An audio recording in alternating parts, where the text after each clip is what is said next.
Entertain a motion for approval with the additions. So move.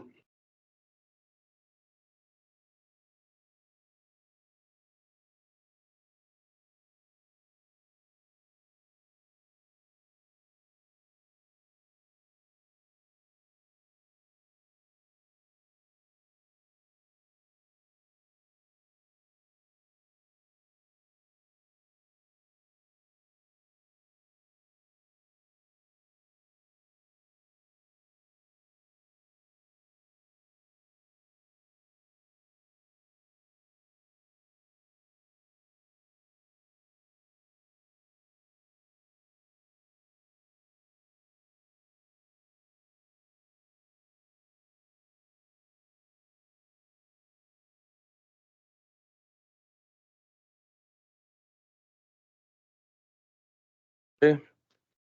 On 92nd Avenue Southwest, we received the SHPO concurrence on that project. The Army Corps agrees with that concurrence, and they're currently working on issuing a permit.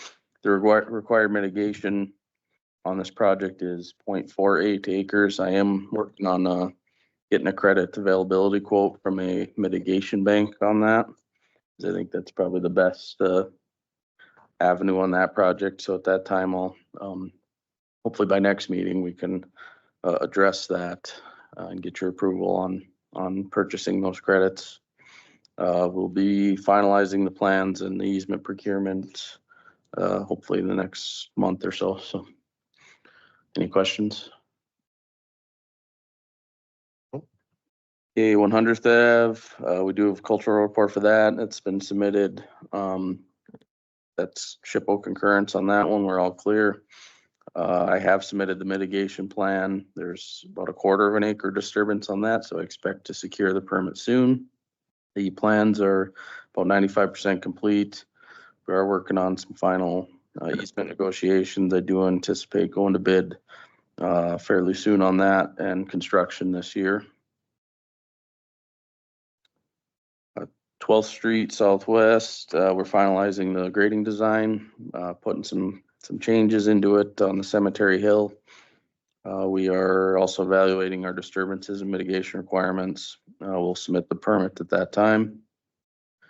I have not received the cultural report for that project, but I do expect to very soon.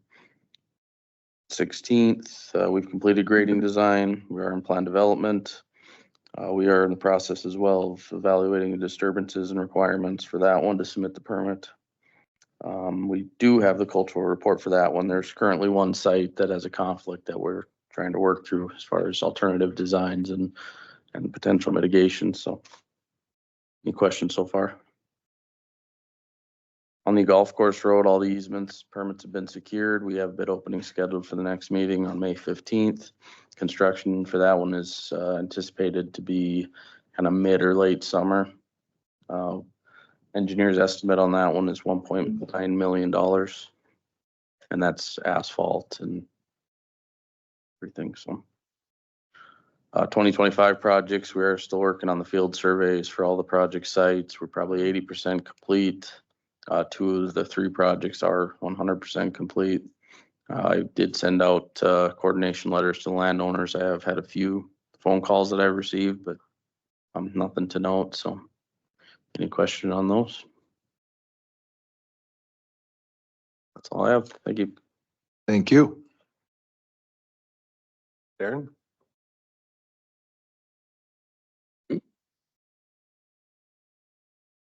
Morning. I have some updates as well. See if we get 2nd Street and 84th up there. There we go.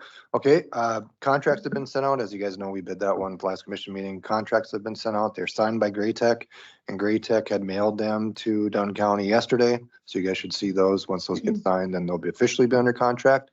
Looks like we are shooting for a pre-con on Monday, May 13th. I talked with David yesterday. He said that would probably work for him. Gray Tech hasn't given us a confirmation or a time yet. As soon as I know that, I'll relay it to David or whoever else wants to attend to. By all means, I'll let you know. And we also, last but not least, we've contracted the landowners on the project and fencing contractors. They're supposed to be out there, I believe, here within the time period before the pre-construction conference here, so they'll be getting out there, so all the temporaries up before they start construction. Questions on that? Okay, so moving on, so 2024 projects. So if you remember last commission meeting, I said I was going out there and meeting with the landowners on 117th, and I did do that. Everybody's on board. Basically had a really good day out there getting easements, and we got everything except for one, for a gal who's out in Washington. She kind of disappeared for a little while. She did call me yesterday, and she said she's on board. She wants to sign it. It's just being reviewed by her lawyer. So you know how good that goes, but it should be okay. So as soon as I hear back from that, I would expect to get that easement back prior to the next commission meeting. We'll begin advertising, and then we'll get another one out there bid and underway. So 14th, had a couple things going on there. Working with some landowners, I think there was some confusion on where the actual end of the project was, not with us, but maybe with Rough Rider, to where as far as a power line relocation, one of the landowners wanted to go a little bit further. Rough Rider thought the initial project description that the county wanted stopped short of where the landowner wanted to go, but we're actually going past that, I believe, so it shouldn't be an issue. That's a good thing. We have West doing the wetland delineation. They did the wetland delineation, but right now they're working on the mitigation plan. Let's get that submitted, get that into the Corps, and then the 404 permit should be applied. Everything else should be going. So we're expect to bid that here this year. At the last commission meeting, we talked about pre-ordering a box. I think I talked with David yesterday, and he said he was going to get you guys some information. I don't think he did get that to you guys yet, so we'll table that until next commission meeting, if you remember talking about that, but probably wouldn't be a bad idea to maybe make a decision on that at the next commission meeting. I'll poke David and remind him to get you guys that information too, so you guys can look at it. And then the last two right now is just 119th and 99th. They both have significant cultural impacts. We're working on modifying the plans and trying to avoid any conflicts with those. 99th appears to be the most difficult, but we'll have more to report at the next commission meeting as well. So any questions on the 2024 projects? Okay, Manning, that's our next one. So I know Joanne and Southwest, you guys are working together. You probably have more to report than I do, I guess, on that, Joanne. And I guess it's up to you if you want to report on that or not. But I think they're still trying to figure out exactly how many service units you can get and if infrastructure improvements are going to be needed from Southwest in order to kind of how it breaks down. When Southwest contracts somebody, they guarantee them X amount of service units. And it's probably a fairly significant number. And there's a factor of safety built in to where in all likelihood, a person probably doesn't really bump up against that limit, but they're obligated to supply that. So am I correctly, Joanne? That's correct. Okay. We have 44 hookups and they're telling us we are only allocated for 24. Right. Seems to be a little bit of a shortage. And again, it's probably, it's working for you now, right? And again, it's just kind of what they do, as far as what they assign. When somebody signs up, they guarantee them X amount of service units, and they don't have the capacity to supply that specific amount. We're trying to figure out where we go from here. Correct. And then we spent an afternoon with Les and Warren and just walking through Manning with the maps and identifying some areas. So we've got that all laid out. Anything I can do to help, just let me know. Okay. Questions on Manning? Okay, and then last, but certainly not least, so Superintendent Lim, Joel from Swartz, Paul with Midwest Erosion Control, and myself, we went out and looked at 79th and looked at the erosion control items that weren't addressed last year.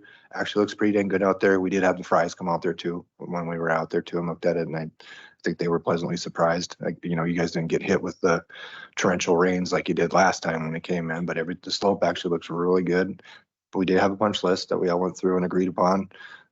Midwest is supposed to go out there and start on that within the next couple of weeks, but you guys probably got some rain, so we don't want them going in there and tearing up, but they know what needs to be done. They're going to do it. And then once that's done, then we're going to close out the contract. So questions on that? I talked to the landowner on, Saturday and Sunday, and he was asking if there'd be any possible way there could be a load of rock put in there so it don't all silt down into the valley. Put some rock checks in there? Some rocks. Yeah, just a load or two of rocks and just kind of. Okay, just like rock checks you're talking to. Mhm. Sure, yeah, we can talk about that He break. said he hadn't mentioned that and there was nothing said about it, so. Okay, I don't know if you mentioned that when we were on site, but, so I think we were kind of trying to find a balancing point between if you want to hay it, then those rocks kind of can. He wants the rocks, so Okay, he'd rather have the rocks. I Yeah. don't think that'd be an he issue. said it's washing down the pasture so bad that. If you'd like, talk a break and then we can get a little more, I can get a little more details on you, or we can identify it here too, however you want to do it, I guess. I assume we're talking at the beginning of the project. What's that? We're talking at the beginning of the project, Yeah. Mr. Fry. Well, talking to your mic, I can't hear you. Oh, Mr. Fry's property is what we're talking about, or? Yeah, Okay. Larry's. Okay, so we can look at that and we can talk with Larry too and see where he wants them. We don't have a problem putting those ditch checks in built out of rocks. We thought that the landowner would have problems with it just because it's pretty hard to mow. No, it was, he come up to me and asked me if there was Okay. any way that a load of rock could be put in there and Shouldn't put a be couple problem. dikes in. Shouldn't be a problem at all. So, okay. Sure. Anything else, Bob? Hmm? Anything else? No, Okay. that's it. Anyone else have anything? Very good. That's all I have for y'all this morning. Thank you very much. Thank you.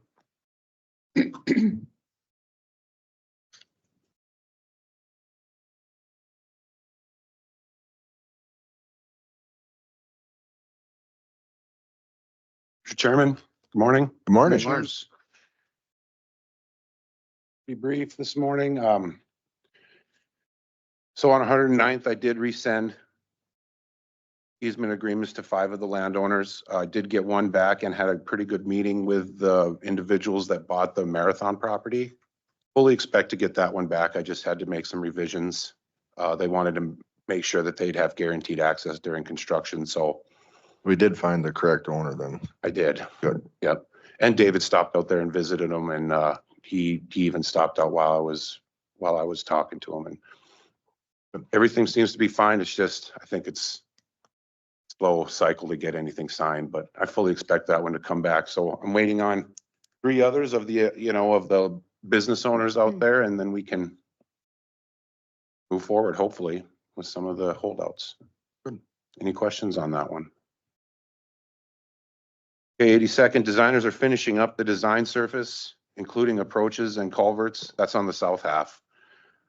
404 application may be moved up a couple of weeks, though we're still shooting for a September bid date. Any questions on that one? Easements are coming along pretty good.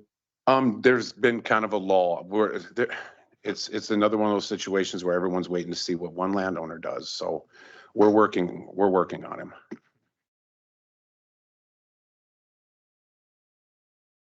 26 project was bid on April 17th and awarded to Halibuchuk Construction. They anticipate a mid to late July start date. I'll actually be heading out there today to stake some temporary easements for seeding avoidance. And 27th, plats are recorded, legal documents with vouchers have been sent out to each of the compliant landowners. We have been getting quite a few of them back. Plans are at 70%, are scheduled for internal QC review next week, followed by the 404 application. We are expecting an August bid date for this project. Any questions on 26th, 27th? Or anything else? Thank you very much. Thank you.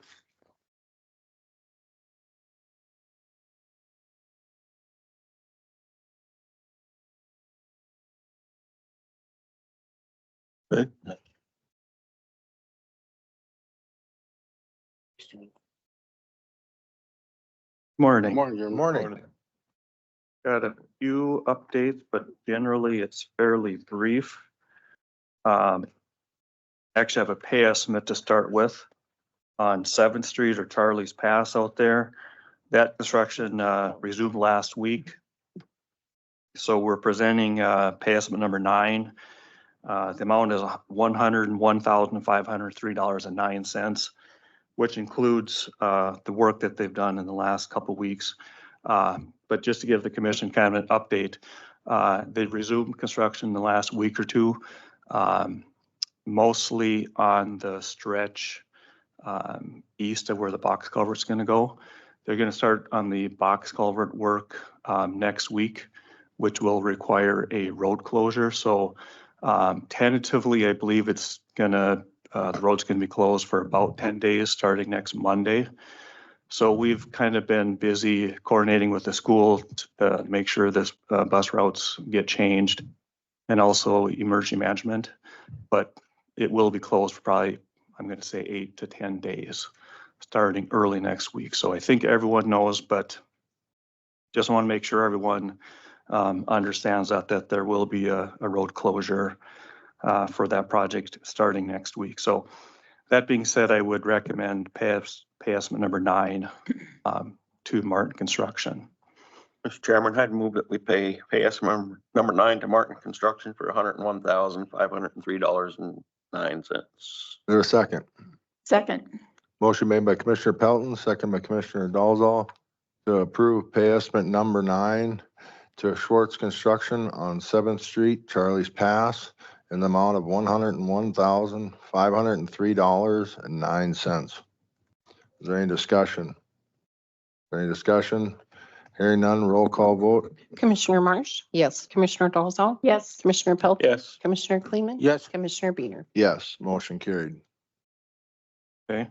Some of the other projects that have been bid and not started yet, I forgot to include it in the update, but the CP 13-2305, the bridge replacement on 25th Street, we do have a pre-construction meeting set up for May 9th, next Thursday.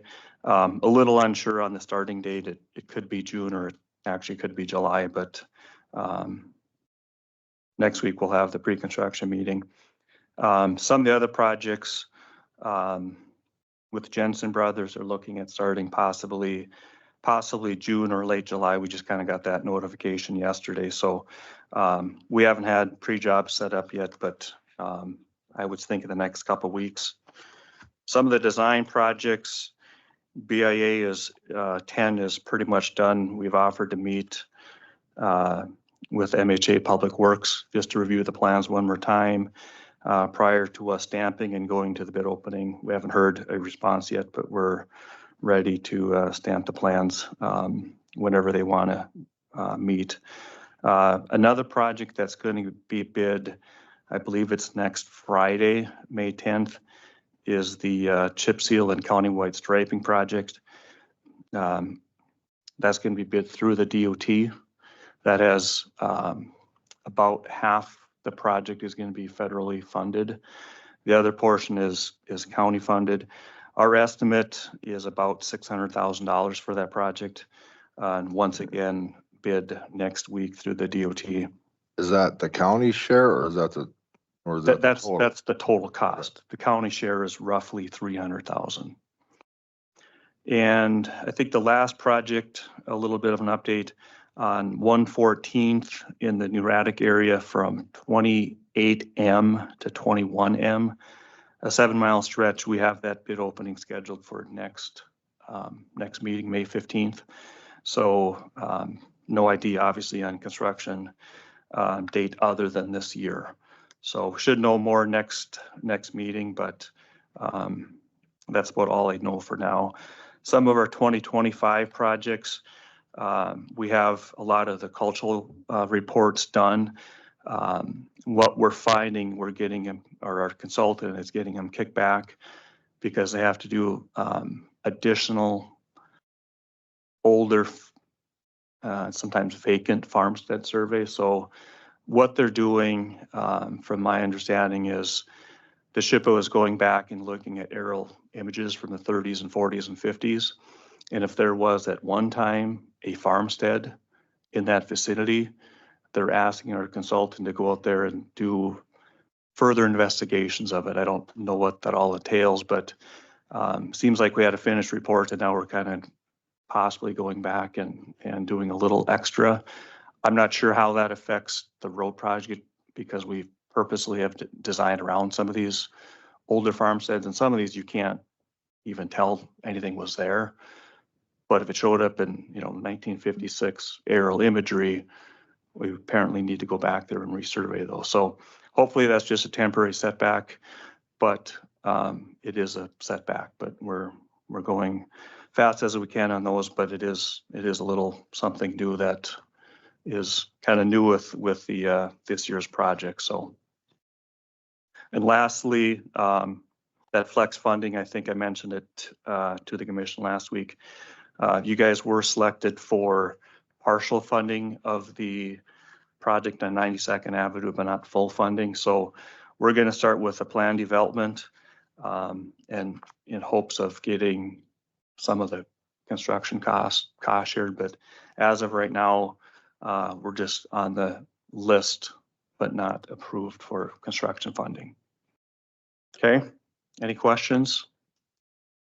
Thank you very much. Okay, thanks. Terry, is there any utility permits? Yep, it's just one here. Can you go, where's it at? Can Lori pull it up for us?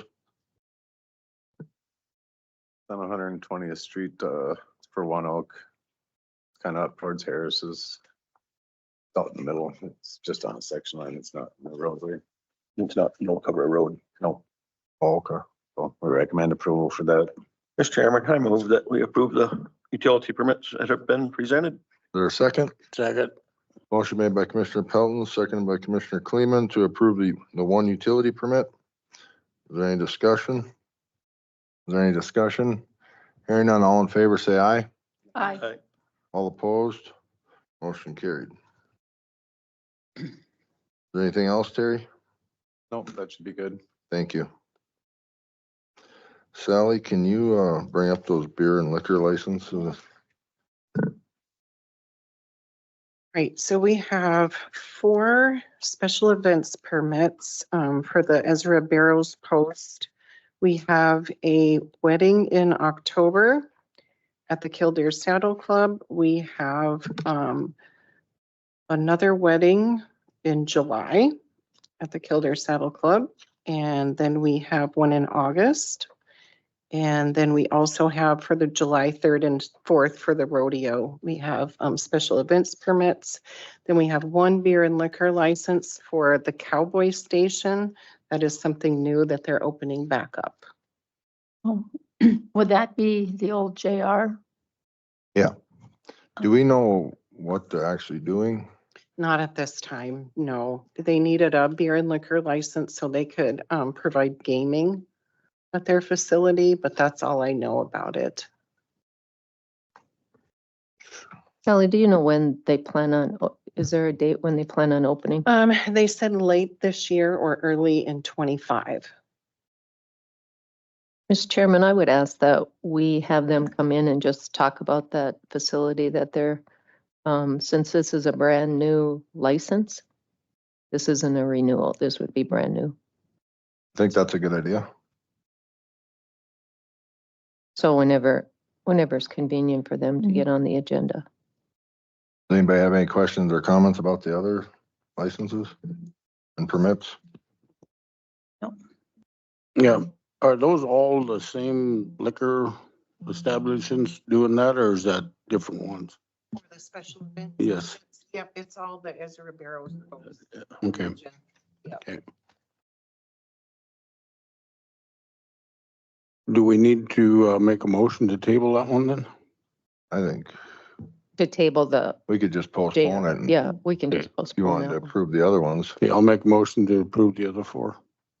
I'll second that. Motion made by Commissioner Kleeman, seconded by Commissioner Pelton to approve all the special special permits and liquor the liquor license is the only one, correct?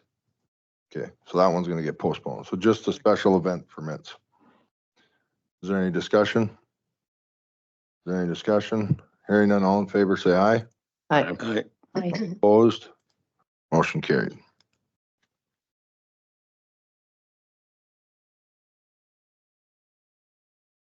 Sally, do you want to talk about the credit card?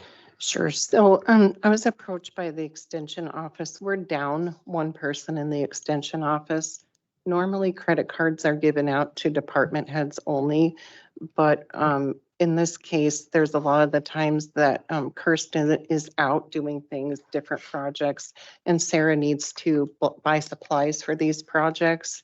And we were wondering if we could get approval for a credit card until we get another person in there. I know they're moving along with that, but it's kind of been a slow process to fill that other position. So we were wondering if we could get a limited credit card for her so that she can help Kirsten fulfill all of the projects and the things that they have going on, events. They'll still be overlooked by, Yes, yeah, we'll still overlook it, yes. I move to go ahead and okay the credit card for Sarah. There's a second. Second. Motion made by Commissioner Pelton, seconded by Commissioner Dalzell to approve a credit card for the extension office for Sarah. Is there any discussion? Any discussion? Hearing none, all in favor, say aye. Aye. All opposed, motion carried. Yeah, quick. Craig, did you hear anything from Marathon? Nope. I did not. Did anybody hear anything on the beer and liquor license for Mackenzie Bay Arena? No. Nope, they haven't come back to us in. That was postponed, so we'll just leave it Yeah. where it's at then. Okay. Scott, are you guys ready?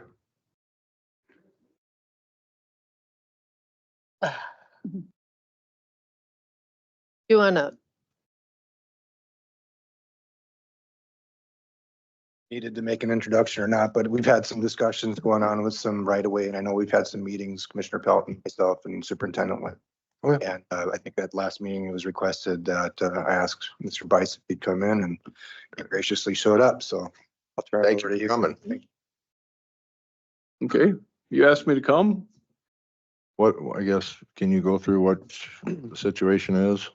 Well, I think most of you know the situation. It's just, it's getting drawn out to the point where I'm dissatisfied, really dissatisfied in a very governing board I helped elect. But here's what is known to me. In what we're referring to in the instant, Dunn County was notified within 24 hours of our property being used to improve a county road, Main Street, our center street of North Dakota, without any consent or prior approval from me. And it has been alluded to the fact that that road is a section line. Well, maybe it is, but on the same token, that road has been in the public domain all my life. I'm 58 years old.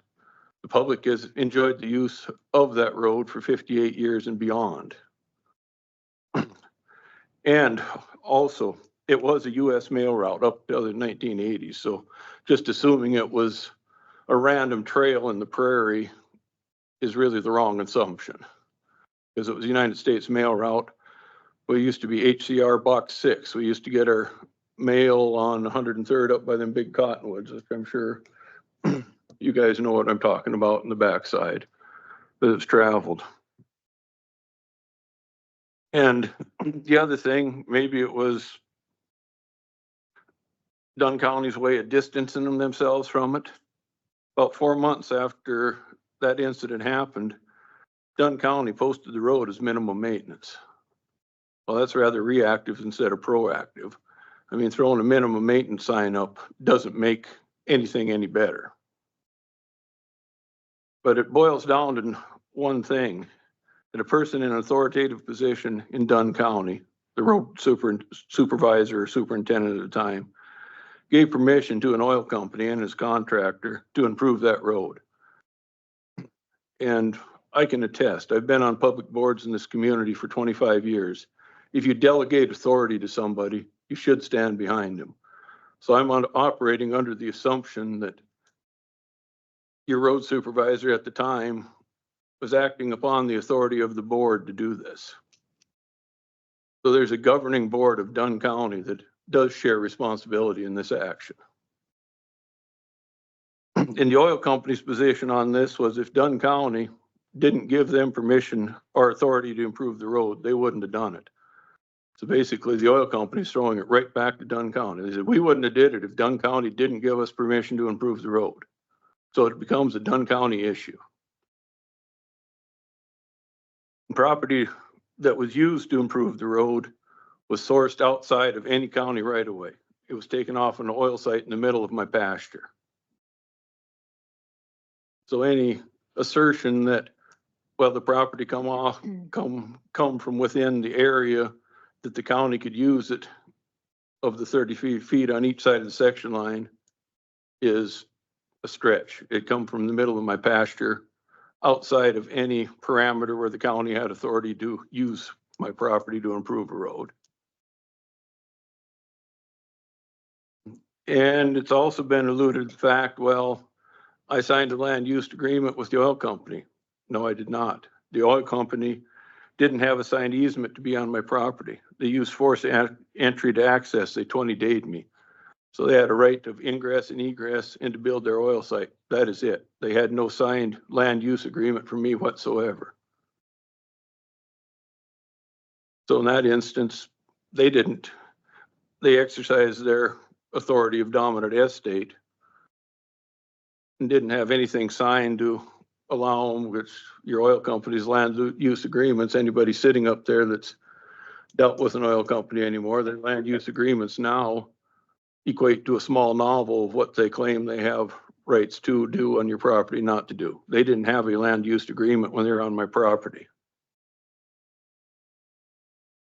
And also, which is probably the most disheartening part about it, your Dunn County employee, the road supervisor at the time this happened, told me we'll work this out, which also I'm assuming he's operating on the extension of authority from the governing board at that time, that somebody probably knew it was wrong and we need to get it figured out. But yet here we are yet. And the other part is I've never once told Dunn County no on any of these road projects you've proposed. You're talking about 3 of them on my property now. 104th, 7th, and 12th. I've never once outright said no. The only thing I've told you is we need to resolve this issue first. And we've only asked this question once, or to everybody. Show us in law, statute, or code where this is legal. We may reconsider our position if it's shown or proved to be legal. And this question has been directed to current and former commissioners, current and former road supervisors, and engineers. Probably at least 7 or 8 people from the county have come to me and talked to me about that. And that's the same question I've posed from every one of them.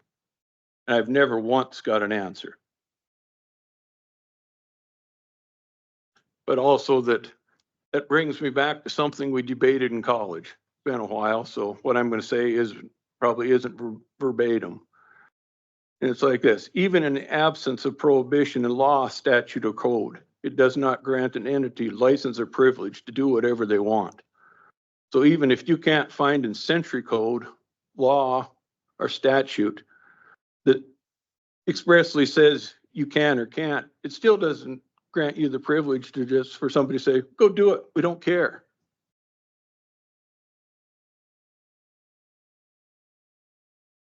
And the only other, or some of the other things, in conversations with legislators, I've talked to a few of them. I testified in front of the House and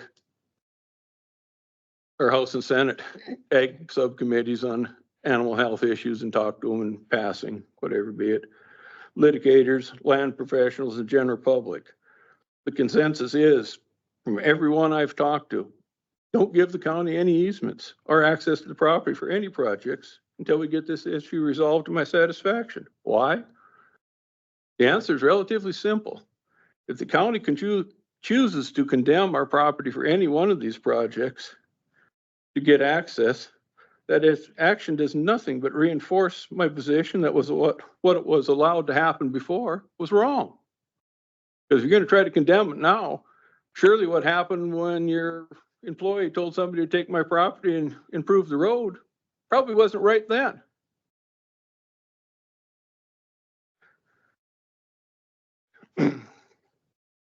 And really, if the county's position is there's nothing done wrong, there's no reason to condemn the property if you believe what you've done before is right. You just have a county employer or supervisor tell the contractor to go use the landowner's property and do the project without the landowner's consent, because that's what initially happened amounts to. And the other thing, and I've had this conversation with Craig when he's at my kitchen table, and I hate to do it, but I'm going to call out this commission. If the county chooses to condemn it, it creates a really interesting conversation. Because when in a candidate forum in this very room before the last election, 4 members that are sitting on this commission said they would not condemn private property for public use. One of them kind of said in the end that, well, under extreme circumstances, they may allow it. 3 of you unequivocally said no. That brings really to question, were we told what we wanted to hear to elect you? Or do your words really mean something? You were excluded. You were seated at the time, Cody. So, and the other ones know what you're talking about. There were 6 people at that candidates forum, and every one of them said they would not condemn private property for public use in a public forum. Joanne wasn't in the room. She was zoomed in because she was sick, I believe, at the time. Everybody else sat in this room and said no.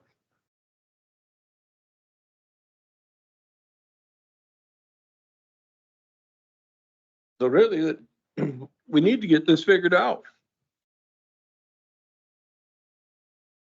And the other thing that really is disheartening to me also as a taxpayer, here in the fall of 2023, I needed to get across the road from electric service. Did I need a permit? Absolutely. Should the county have charged me $250 permit to cross my own property? Probably not. Because I can't pass the cost on. The cost stays with me. So basically, if you want to treat me like an oil company or the energy industry, I'll probably treat you the same.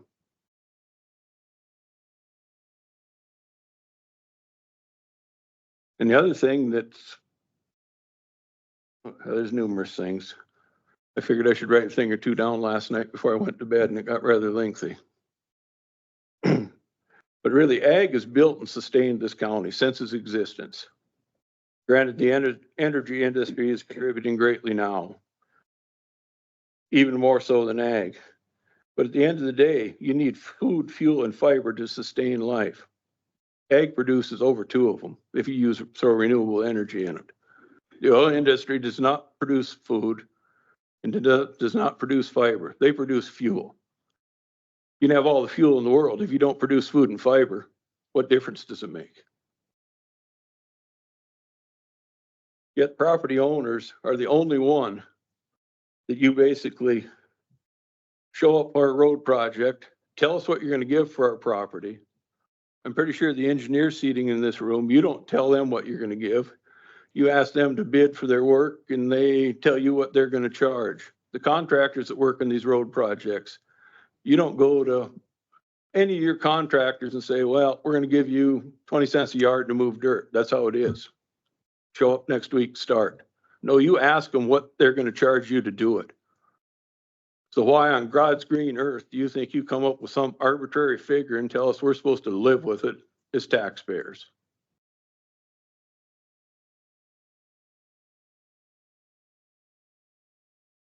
And really the county's position, and I've heard this numerous times, with the wider right of ways, landowners can hay and use the ditch. Most property owners, me included, hope the ditch grows enough grass to slow down the damn garbage off the road from blowing all over the place. Here Sunday, my wife and Hunter's girlfriend picked up less than a half a mile of highway ditch in front of our house and got 15 bags of garbage out of the fields and off the highway shoulder. Any assertion that your wider right of ways in the ditches are a benefit to the ag producer is a reach. It's just occupying property that has way better use than catching garbage, because nobody's going to hay them anymore. It's a mess.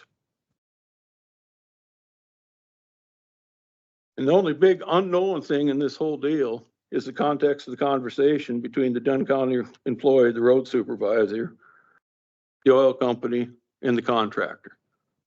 He's no longer with us.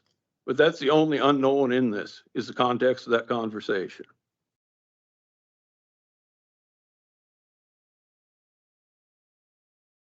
So I don't know. Did we talk about this incident before we even start talking about easements on other stuff?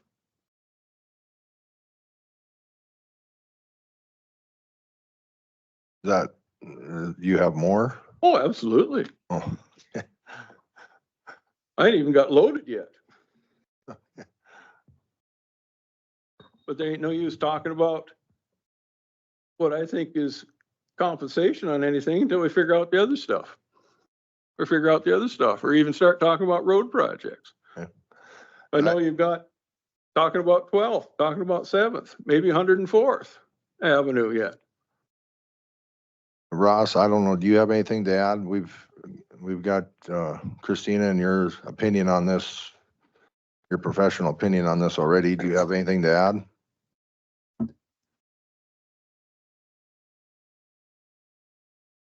Yeah.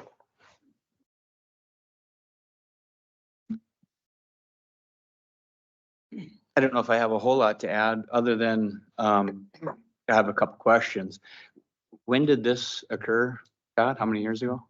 Well, I had the conversation with the commissioners. You're gonna pull the statute of limitations that is pretty low on the county's end. I'm not worried about that. I'm just curious when. This happened in April, last day or two, April, first day or two of May 2019. 2019. And after that happened, you had conversations with Continental about their use of your borrow, correct? Excuse me. Had conversations with county commissioner, road supervisor, and Continental people on the ground at that time. And basically Continental at that time said that county gave them permission, not our problem. The county tried to force their hand, put up closed signs at the time to try to see if they could make Continental do something. Continental said boo or whatever they did, they took down the sign. They gave away the only leverage they had. Commissioner Pelton, in 2019, did you get a letter from Continental Resources about this situation? No. And in that letter, did they not Forwarded. indicate that they tried to resolve this matter with Mr. Bice unsuccessfully? They tried to pay him a little bit for his dirt. Right. They offered 50 cents a yard after they took it. They tried to pay for your borrow and then you. No, they insulted, let's be honest. They tried to offer you some money and you didn't want to take it and felt insulted by their offer. Well, in the legal realm of things, you're an attorney, fairly good one, I assume. I'm just asking, I'm trying to put some perspective into all of this, Yep. because what I hear you saying to the commission is you've got responsibilities to me. And I think lost in this whole conversation is that people who felt they may have had some responsibility to you tried to resolve it and you weren't satisfied with that effort. Yeah. And then you came to the county hoping that they would give you more than what the No, third party Absolutely offered. not. I come to the county before Continental come. Continental only came to me after the county put up road closed signs. I come to the county within 24 hours of when it happened. Did you report, and did you make an incident report, sheriff's office on it? No, I figured when I talked to the road superintendent and the commissioner that had the road portfolio, it should have bared enough weight.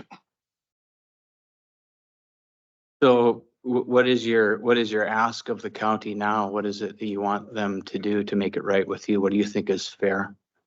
Well, I've maintained all along that in the county, the conversations I had with the county, I said I wanted a mile of fence built to my specifications to resolve it. And I don't think that's too much to ask.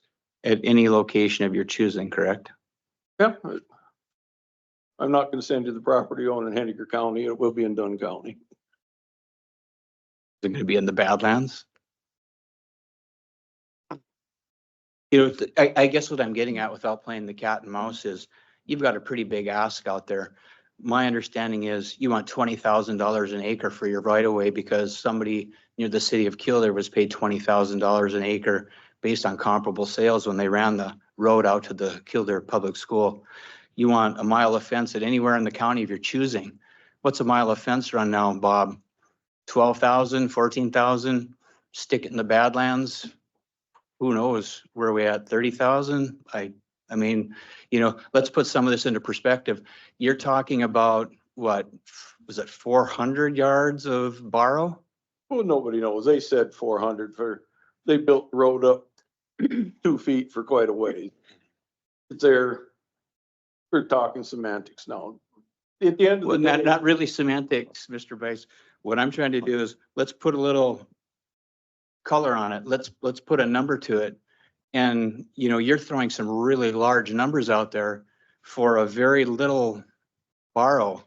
And when I say little, I'm not trying to diminish your loss, but what I'm saying is, you know, I see a lot of finger pointing going on and a lot of context between, well, had a guy in the field who talked to a guy in the field who talked to a guy in the field who must have had some sense of responsibility or authority from a governing board that maybe didn't even know what was happening out there, right? And so I'm just trying to figure out, what is it that Scott Bice really wants? Are we grandstanding over an issue that you're upset about? Or is there some way that we can bring some resolve to it? Because I respect the commissioner's view that nobody wants to come in and condemn property rights from private landowners for public necessity. But that doesn't mean that the wheels of government come to a halt or the public needs go away. We still have to do a business here. Oh, I do too. I understand that, but I haven't heard from you what your borrow is worth. There's a lot of people in this room that own land, right? And I think we can all agree on what a reasonable cost of borrow is, but it's not $20,000 an acre, and it's probably not a mile of fence in anywhere of your choosing. Okay. What is a reasonable cost? Had we negotiated, I think any property transaction in the state of North Dakota requires a willing buyer and a willing seller. My property was took and used without my consent. So what price am I a willing seller at? That's what I'm asking you. I said, if you agree to a mile of fence, we get together on 12th out here, put an extra mile around that outside of what you did. Then you got a known chunk of property. Build an extra mile of 12th right outside of town. But even before we start talking about 12th, I'm pretty sure, looking at the roads, the first half to 3/8 mile of 12th is all on property we own. It is even on the section line. That you look right out here out of Manning, how the road lines up. There's a greater, the first, well, quarter to 3/8 of a mile coming off of Highway 22 is all on my property. Both sides of the road, not only one.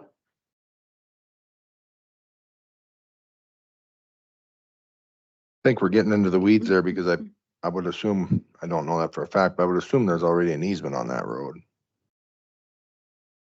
Possibly, no idea. It's old enough, who would know? I guess for me, But at the end of the day, if you want to extend your right of way, it adversely impacts me on both sides of the road. Because the easement of the road is where it is. If you want extended right of way, it takes both sides of the road come from our property, not from the adjoining landowner. I guess on the previous issue here, for me, I'm struggling right now because we received a letter from Continental that they said they responded, it's 100% their liability. So for us to admit that we did something wrong when they're saying they did it. It's never been even alluded to me that that letter exists from all the conversations I've had with them.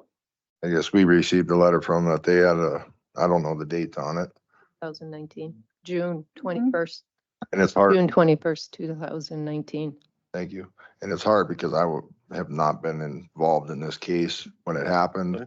The gentleman is gone, has passed away that was, so at the moment, it's really hard for me to accept this because in both of our state's attorneys and assistant state's attorney have said that we have no liability here. Mr. Chairman, Scott, a couple things. I guess and I think Bob and Joanne would agree. You mentioned about the three commissioners being opposed to taking right away. There was a question posed to us at that forum, specific, not in general, about all right away. So for one, that's one thing. That doesn't mean, and another thing about the $20,000 an acre, when you go back, the number we offer is $3,000 an acre. If you will look at average sale prices in the county, somewhere between, depending on the land, $1,500 to $2,600 an acre. So that's been adjusted over time, depending on how sales go. So, I mean, it's not just a number we pick out of the air. It's based on sales and somewhat better. And then along with that, we offer the fence, the cost of the fence. So Cost of fence and building. and building it. So just to kind of set the record straight. You know, sales is somewhat better. We paid $2,800 an acre for the property out here. You want to give me 3 for?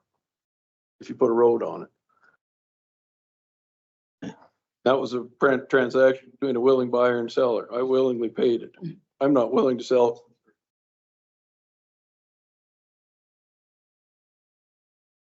it. And even using, talking about the 20,000 an acre for a property closer to school, that brings up an interesting deal that for road easements. I'm pretty sure any given road in this community, there's families or students going to and from school. What makes the secondary access to the school any more important than any other road that you would pay 6 to 7 times the amount for it? I think what's lost in all that, Mr. Bice, is that's not what dictates the price. What dictates the price is it's based on comparable sales. We don't decide that as a body. We don't say, oh, there's Mr. Bice, we'll pay him $20,000 an acre. We look at comparable sales in the area because that's what the law requires. And so if you paid $2,800 an acre for your property and everybody else paid $2,800 an acre for your property is probably worth $2,800 an acre, whether you want to sell it or not, if government needs it for a public necessity. We'd rather work with private landowners than use the heavy hand. There's no question about that.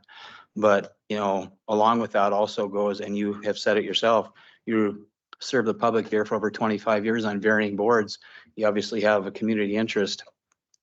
That's what this body has and any other body that's trying to make safer roads for the motoring public.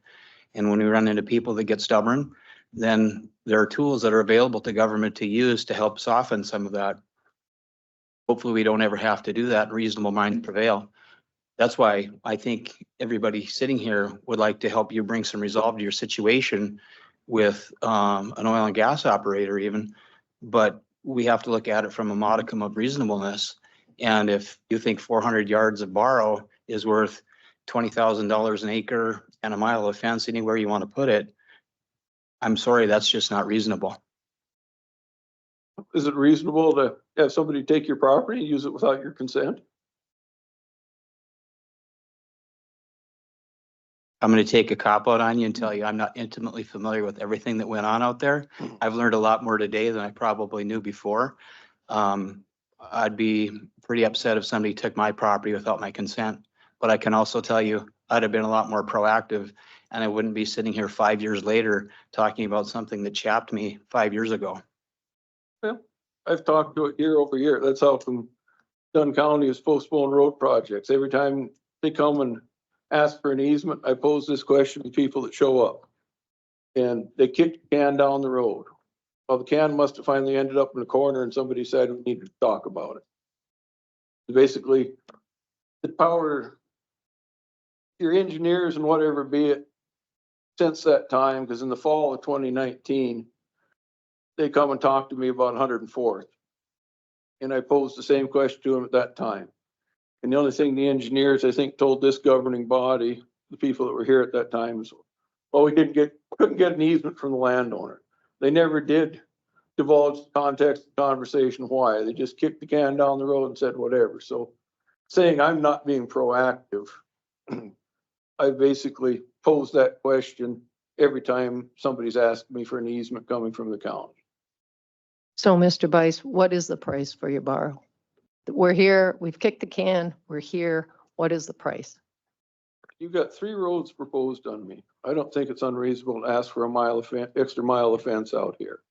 So you think the 400 yards of dirt is Well- worth $20,000? Is that what, Well, is that what you're saying? you're saying we're in open country. It isn't 20,000. I said, how do you price something that you didn't negotiate the price around the front side? This is Nobody in this this room is even arguing that. What we're asking is, here we are today. What is it that what is this 400 yards that was taken from you? Obviously, it was taken.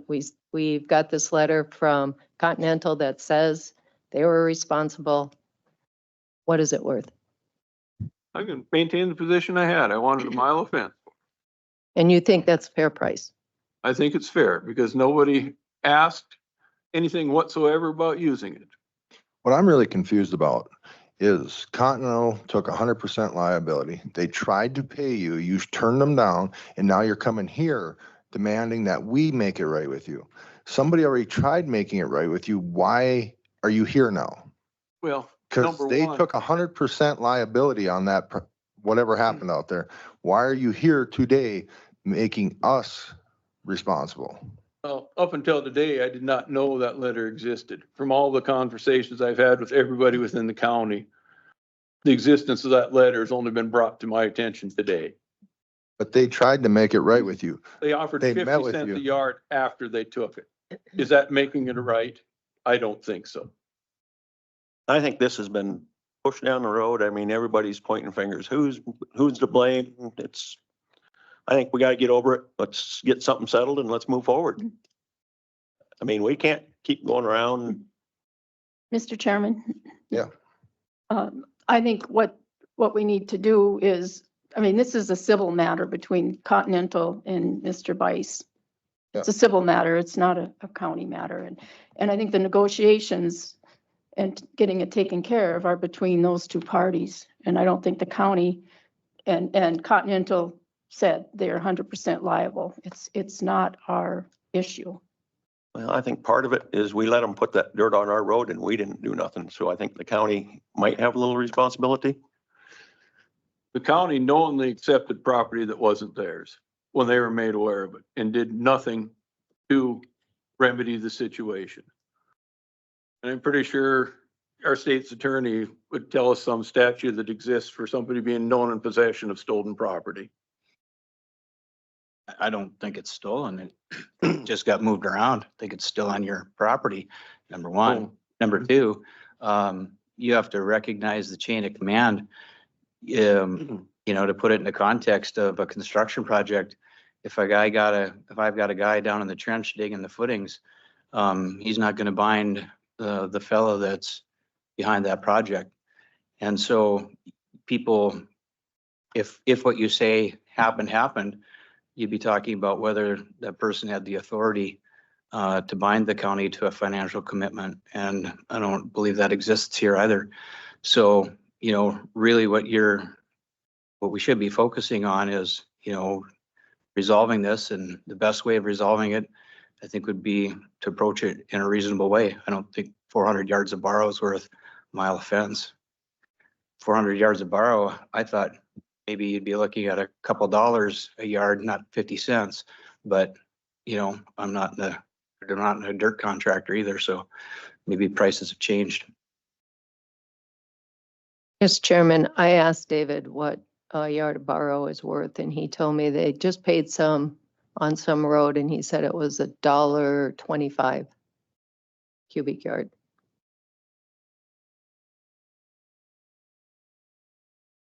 Mr. Chairman, wow, when did they get the letter from Continental to say they were responsible? I have not seen that. It was sent to all of us. Says June 20, this letter says June 21st, 2019, via certified mail, Dunn County Commissioner, attention, Mr. Craig Pelton, Commissioner Chair. What date, when was that, Gwen? June 21st of 2019.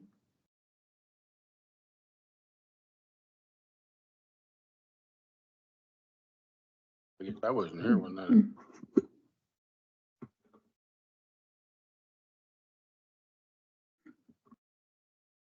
I think that was your off term, wasn't it, Bob? You weren't on the board at that time. What year? 2019? You were on.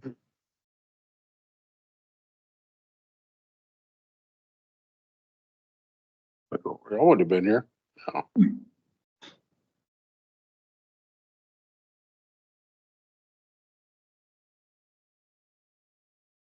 I mean, we can do nothing and it's not gonna solve, we're gonna keep problems, what we have, I think. I don't know if it's a mile, if you negotiate that down a little or, but I think we need to do something. Or we just quit doing road projects. I mean, I think we got a little responsibility. It went on our roads, we did nothing about it. We just said, okay, Did you know this happened? yeah. And it was brought to this commission too. I agree, it was brought to the commission, but at that point, this letter was given to us. We made the assumption that Continental and Mr. Bice were going to resolve this. So, Mr. Chairman, would it help to read the letter so everybody knows what we're talking about? Sure, you want to read Yeah. that? Got it. Okay. So, Yes. dear Mr. Pelton, please be advised Continental Resources recently offered to make payment to Scott Bice for settlement of the unauthorized use of roughly 400 cubic yards of dirt by Continental's third-party dirt contractor to make improvements to a portion of Main Street used by Continental to access its Jack multi-well pad located in Section 4. They got a typo here, Township 144, Range 95, Dunn County, North Dakota. It actually says Township 154, but it's not correct. Continental takes full responsibility for use of the dirt without Mr. Bice's permission. In the event Dunn County is concerned about potential liability associated with Continental's unauthorized use of Mr. Bice's dirt, then Continental agrees to indemnify, defend, and hold Dunn County and its employees, contractors, agents, and representatives harmless from and against any and all claims, demands, liabilities, or causes of action related to or arising out of Continental's unauthorized use of Mr. Bice's dirt for improvements to Main Street. Continental apologizes for any inconvenience this may have caused you and appreciates your willing to work with Continental to resolve this matter. That's basically the letter. I listened to that in a lot of interest. Number one, with the typo in it, the property doesn't exist, the letter has no validity. They basically said they improved stuff that isn't even close, so this issue hasn't been resolved because it isn't even talking about the property we're talking about. okay, that's a stretch. Yeah. No, It's a not big- really. Yeah. Yes, it's- My letter, yeah. it's On your letter, it says Township 154, arguing. If you'd argue that in court, does it refer to the property we're talking about? Do you own property in 154-95? No, but Okay. that's beside the point. Not. What we would call a scrivener's error. So. It, But if you're gonna say this letter has validity, it doesn't even refer to the property that's talked about in question. Mhm.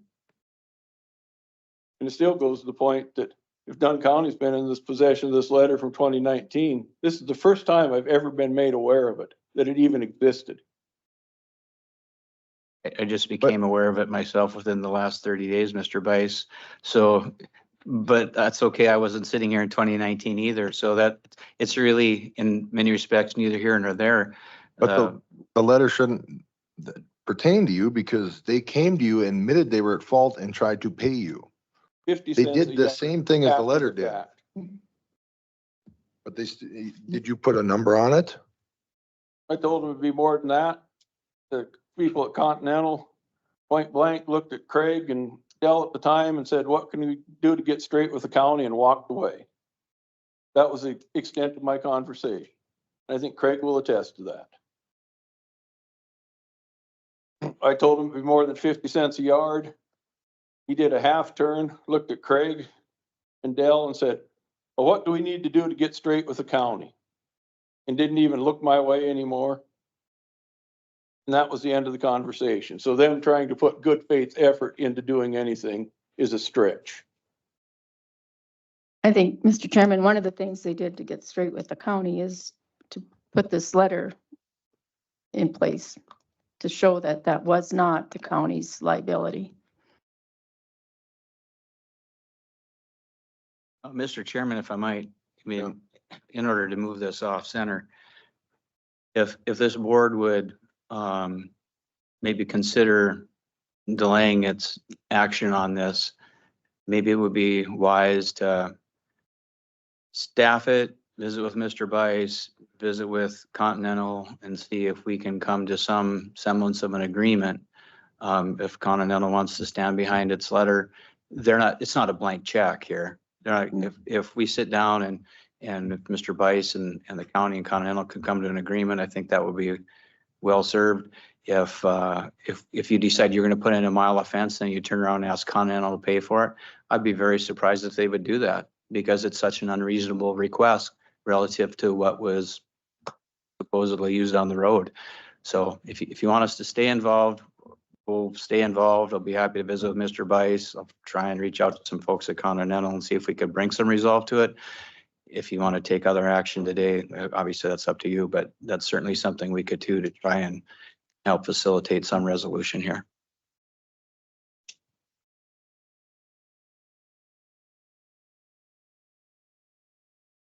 Mr. Chairman, I think that sounds reasonable.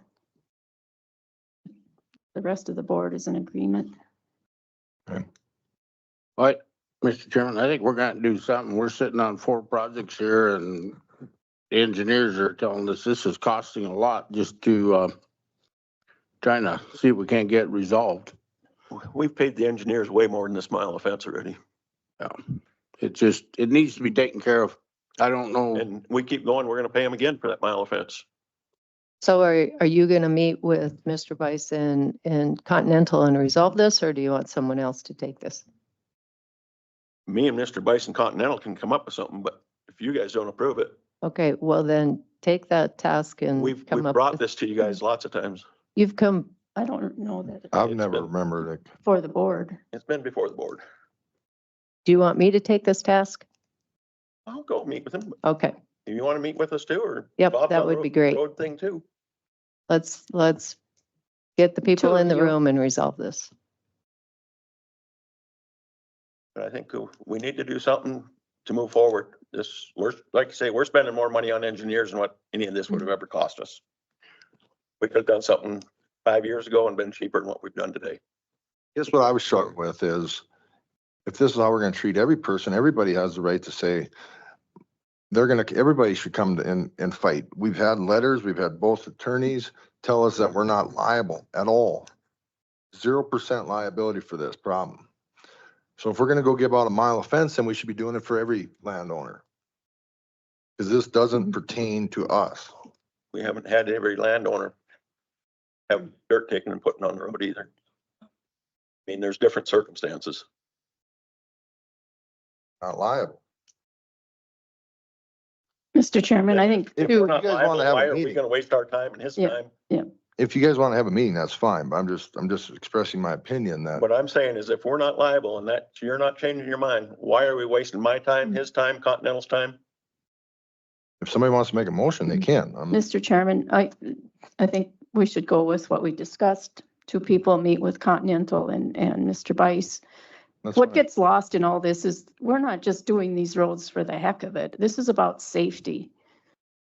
And people's, to travel safe roads and roads that don't get blocked with snow. And I mean, that's what we're doing here. That's why. This we need- isn't why we're just out to make people's lives miserable. So, That's why we need to get this done so we can get some of these projects done. and So we can fairly, get some of these safety hazards fixed. yeah, and fairly, yeah. Okay. Craig and Bob, you're gonna meet with Continental and Mr. Bice? I will. Okay. Craig and Joanne? I can get a hold of Guy and try to set up a meeting. Okay. That'll work. Thank you for coming in. I guess the only other thing that you talk about your $3,000 an acre compensation, we just, well, air the rest of it so we don't have to have the same conversation and waste your time and my time at another meeting. DOT, when they put the Highway 22 bypass to the middle of our property 10 years ago, their offer was $10,000 an acre. Why? It's relatively simple. Coming right from the engineer from the project said, the land, number one, is no longer ag land when you make it a road. So why think you should give ag values for it? Number two, the DOT's position at that time was pay so much more than ag property value is worth. There's no argument about the compensation anymore. Then you just argue on principle whether you don't want it there or not. They just said, we're going to pay you so much more than your ag property is worth. There's no reason to argue about compensation on it anymore. Your $3,000 you offer is behind the times in this county and community. And also with the DOT, they installed new fence, other negotiated items, put in $160,000 underpass on the road, plus a $10,000 an acre. And really, you just basically look at ag returns on property. You take an extra 1 acre for making your road wider in ag land. 1 acre of corn or 1 acre can raise 100 bushels of corn, an acre a year. $5 corn, even for 10 years of the road being there, that's a $5,000 decrease in gross from somebody's property. You guys are cow people. Spin it another way. That same 10 acres, if you equate the 1 acre for 10 years, will sustain 2 cows, 1.5 to 2 cows. At the current cattle prices, that's $3,500 to $4,000 that 1 acre coming out of production is lost. And your county roads are basically perpetual. Really, your $3,000 doesn't even cover the ag loss for 10 years in the property, but yet the road's supposed to be there forever. So really, your $3,000 compensation doesn't even come close. And really, the other thing about it, the one thing society hasn't figured out yet is how to mass produce land. So most property owners cherish it. They don't make it anymore. Yeah, you need stuff for public safety, but probably you could be a bit less intrusive on private property rights. But really, you said that the $3,000 an acre anymore shouldn't even be a consideration. And why do you go to the landowner, the very person that, for the most part, has elected this governing board, the landowners in this community and property owners, and basically chisel them and lowball them, but yet ask your engineer, well, what are you going to charge us for the road? Send out bids to your dirt contractors. What are you going to charge us?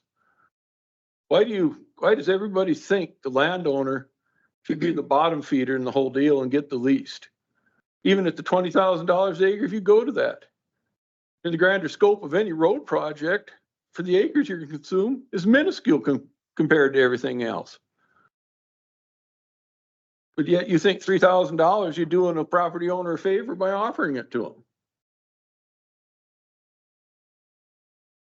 Hell, it should be probably twice to 3 times the 20,000 for what actually the loss in ag value is.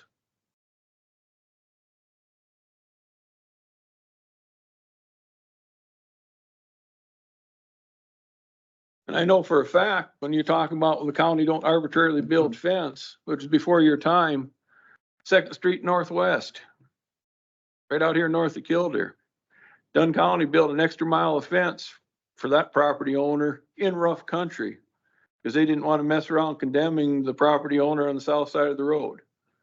They shifted the line on his property, built the mile of fence, or built all the fence along the road, and built an extra mile in rough country just because they didn't want to mess around condemning the adjoining property owner.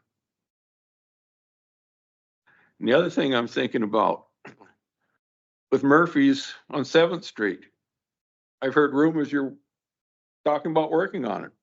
I got a letter in October that said the county's thinking about it. Other than that, I haven't heard a thing about 7th Street, but I'm pretty sure it's in something that's happening on your roads. It's in our plans. In your plans. We got Murphy's feedlot right there, and if you're gonna go with expanded right away, I don't think you can get what you want on his side of the fence. You're gonna shove more of it onto our property to get your wider ditches? I mean, I just paid the county for a permit, paid for boring that road, got a meter drop from Rough Rider Electric there to provide power to cattle water there. It cost me 40,000 to get it done, which is immaterial to the fact because they needed power. But when you come and do the road, you're gonna tell me it's my responsibility to take care of and move my road bore and get my pedestal on my side of the road moved because it's probably gonna be in your new ditch? Been nice if somebody had told me at the time when I got the permit, you were thinking about working on the road, we may have changed a bit and moved the pedestal.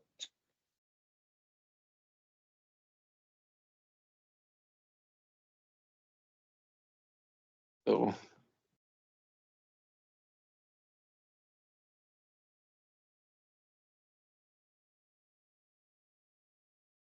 But danged if I know.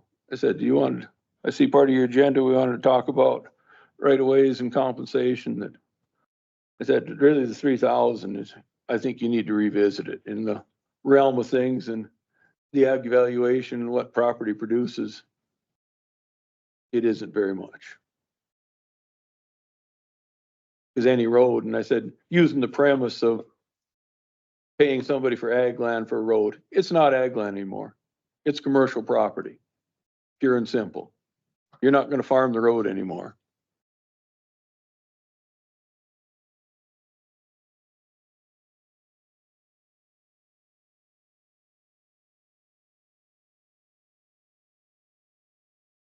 Well, thank you very much for coming in.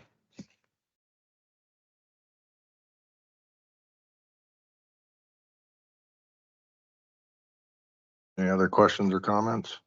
I myself think Scott's right on the price in this that we're paying because I don't know, was it a mile on 10th Street I just give? And I got a lot more into that than what I give it to it because it's I'm a county commissioner. Otherwise I'd been fighting with Scott as far as giving that land for the price we got it for. So I just think we need to come up on that. Cause it goes out of production. It's useless. We still pay the taxes on it. And yeah, you do. Whatever the county takes in the easement, it comes off the tax roll. It does. Yes, it does. How about the state then? Because I still pay 640 acres on my section and state highways on there. I'll check into that. We're wasting time, but yeah, I do think. I think most of my quarters that got roads, I still pay for 160 acres. I think it depends on if there's extra, more than a section line. You know, if there's extra acreage, it should come off On the size of the, right away, yeah. So you're saying we pay for the initial 33 foot, but if you take the extra to get your 75, that there's a strip in there we may not pay taxes on in your newer roads? Right, I think it's state law. That makes it confusing. You're gonna pay for the chunk the road's on, but you've got a strip of ditch you won't pay taxes on. The legislature meets every 2 years. I'm sure they'd be happy to hear from you on that. I said, I've been there before. You know, the thing to take away from all this, we don't make the rules. We're just supposed to follow them. And whenever you see that green book laying around, the century code, that's what governs this whole situation. And that's what governs your guys' decisions too. So, you know, when you start talking about land values and future land use and loss of production, I understand all of those things. But when you get right down to it, that's not the way the law plays out. And so if you guys choose to increase your costs, acquiring land, you can certainly do that. But when you get into a condemnation hearing, you'll learn a lot about what's allowed and what isn't allowed. If Bob gave up a mile of right of way for whatever the county is paying, and they found a vein of gold there, the gold isn't your gold. It went right with your right of way. And so that's the cost of doing business when it comes to public utilities. And so I'd really enjoy knowing the name of the state engineer who shared his view on valuations with you, because I've been involved in a lot of condemnation cases involving the state, and that's not the state's official position on valuations. I can assure you of that. Well, that's it, that the engineer and the DOT at the time that was his take on it. Maybe it isn't per se the state's position, but it was his take on it, and they offered the 10,000 an acre, that I know. That chunk of Highway 22 bypass paid 160,000. Goes through our pasture. That much I do know. And we got the concrete underpass underneath the highway negotiated in it, and they built all the new fence on each side of it. That is a no one on my end. But really, the valuation and the compensation was there. Yeah, and just so we don't leave this in a vacuum, if I might, Mr. Chairman, when they did the bypass up by Watford City, they paid the guys on the corners 25,000, everybody in between 10. And when we had a trial on it, we asked them how they arrived at that value. And you know what their answer was? The guy said, coffee talk. And we said, coffee talk. Well, yeah, everybody gets together down at the Farmers Union. They talk about the values we pay. We wanted to pay them all the same. Well, the guys that were overpaid, they didn't complain. The guys on the corners that thought their land was worth more because it had commercial value, they were the one that made the challenge. And when they went in and they figured it out, it didn't come out at their rounded numbers. And after that, everything started to parlay out based on comparable sales and valuations the way they were supposed to be, not just a lump sum flat rate of, say, 10,000 an acre or 25,000 an acre. Okay. Well, thanks again for coming in. Gene, are you ready?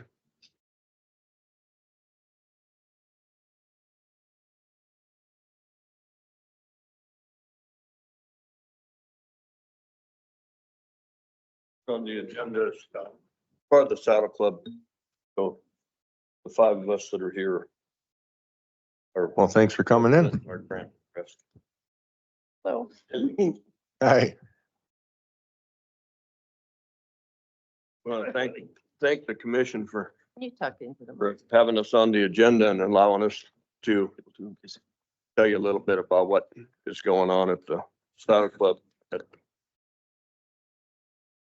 on the property. And we got our president, Delvin Dukart, piloted by Bill Trotter, John Harris, and myself, and John will lead us off and we'll kind of tell you about what we've been doing and what we plan to do. Perfect. Thank you. So first, I'll just give you a little overview of most of you have known about the project, everything we've done. A lot of you put a lot of time and effort into it right there. But just to give you a little update, the project's completed. You can read there things that we've done that have been funded. And we get to the potential projects for 24. We, after last year, seen the need of more room. We're running out of room when we have events that are so well attended as last year. So Schaefer's have agreed to negotiate to sell 12 acres to us. Those acreages are going to be tied right to our existing property. Currently, we staked out a little project and it's going to be about 4 acres to the west of the existing building and then 8 more acres to the north of the parking. And they've agreed to whatever we pick or choose that we seem necessary. They're very good and on board with us. So that's the first purchase there. Seating on the north side, another building. We found out with the Bull Day project that outdoor trying to have the bull days is a little chilly, and there's many other things that we could use an indoor barn for the kids to practice. So we've staked out a building and got some preliminary costs. This wouldn't be an indoor arena yet. This would just be a indoor building, dirt floor, for simple projects like that and things. Is this gonna have pens in it and replace the outside one right now? No. Okay. it'll have pens in it if we need. We'll move, we have panels that we've already purchased. So if the weather wasn't cooperative on bull days, yes, we could set up all kinds of pens in there and showcase all that inside. Anything you guys need? John, if I could, Mr. Chairman, Yeah. the additional seating thing on the North Hill side, we currently lease or rent bleachers, portable bleachers from McKenzie County. And we've been looking into it for 3 to 4 years of getting our own set of portable bleachers. When we cemented that up there, it was made to put a portable bleacher set there. And then if we need it for another event down at the South Arena or some other area, we can move it. That's what the additional seat. Okay. And you can read down there, more retaining wall where we built the cook shack. There's a little slide going off of the north cook shack. So we need to build a retaining wall there, get Southwest water to the main building, and the handicap railing, the flag pavilion. Second page is purchase more speakers, put them up under the overhang on the building, on the main building. We got a little dead spot up there where that's not coming through. Moving the crow's nest, that's funded. We're just gonna move that back so the announcer can stand out front of the crow's nest. We've had quite a few requests for that. It was actually supposed to be built that way and just didn't get done in the beginning. So the crow's nest will get moved back and there'll be a walkway out front. More structure for the arena wrap. The dirt has been an ongoing issue.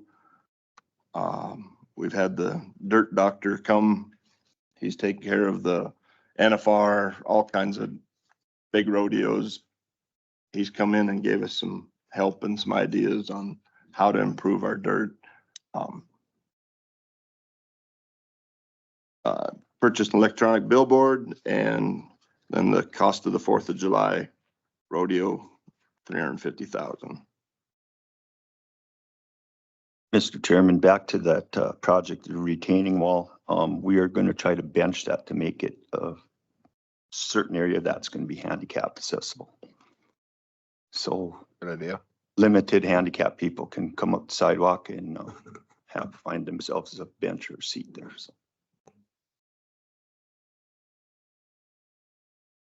And then if you go on, there's just a few more things of just things that are gonna happen.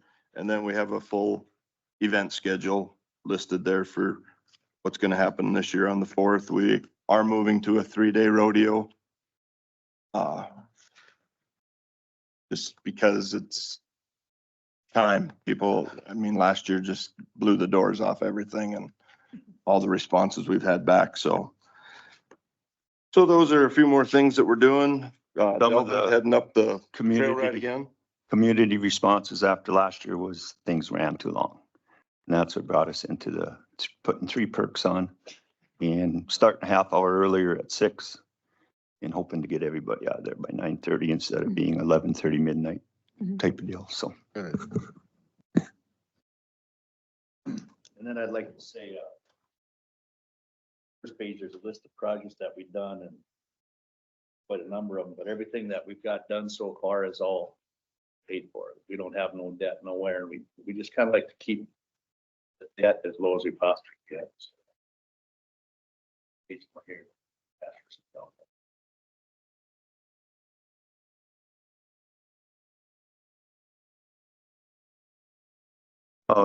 John mentioned the wagon train. We're working on that. The invites are all sent out. Going to see if it will unfold like it did last year.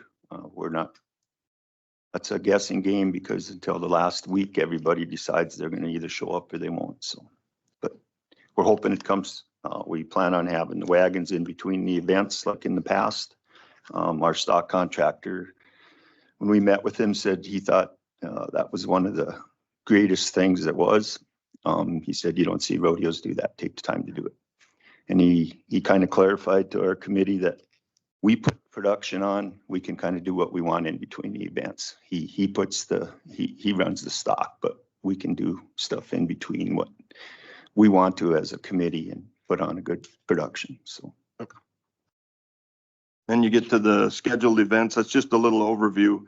Right now, we have 27 to 30 events happening in our building. So from what the community has done by funding this whole project, what it does for Dunn County, the city of Kildare, it's starting to speak for itself. I mean, these are just the rodeo things that we're a part of.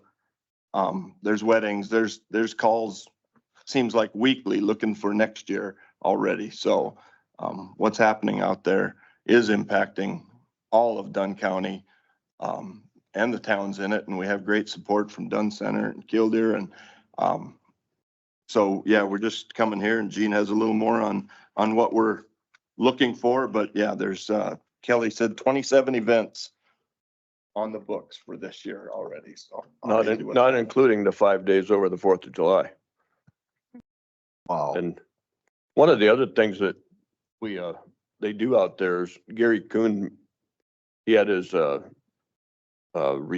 emergency response on how to Range rider. extract a semi trailer that was turned over. And so it gets used for so many things. It's, as John said, it's starting to speak for itself. But I guess today we put together the grant application that you guys have put together to allow people to request a grant. And so today we're asking the commission to consider helping us fund our 12 acres. And as it's been said, that the Schaefer family has agreed to allow us whatever acreage we want. Jeremy Wood is agreed to come out and help survey it, so we get it actually staked and surveyed correctly. And so, and the other thing is the metal building with the dirt floor, and it's not set in stone of where it will go. It's been staked out to go south of the stall barn. So you could be in the stall barn with a few panels. You could run back and forth between those two buildings. And with that, as John said, it's not the indoor arena. We all have dreams and visions of what could happen someday, and maybe not in our time, but it'll happen in someone's time. And there's still room to put an indoor arena south of that could attach to that building, or we could cover the second warm-up arena that is already there, and we could do that. But that's down the road quite a ways. But so anyway, that metal building is we've got two bids, one at 320,000 and one at 400, and that's just the base building without electrical and dirt work. And we have our water. The water is right there and the power is right there. So getting it trenched or into it isn't a big deal. If I can interrupt quick, or the contractor would be able to build this year? Correct. Okay. Yeah, we actually, If I may, part of, we're kind of holding a little tight on some of this because of with this land purchase, trying to vision where this building would work the best. Oh, And staying close to the main arena. So those are things we got a couple different options we're looking at where to do this. And but it would be able to be built this year. the one bid was, this other one, Yep. I'm not sure. yeah. Dave Shetler Construction could build a building this year was one of the bids. Yep. And as it says in our grant proposal, if you don't fund the building, we're not planning to build a building without funding prior to it.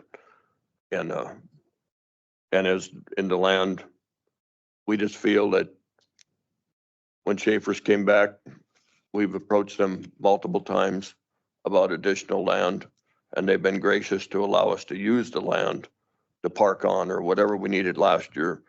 And then they didn't want to sell any. And this winter, they decided they would sell.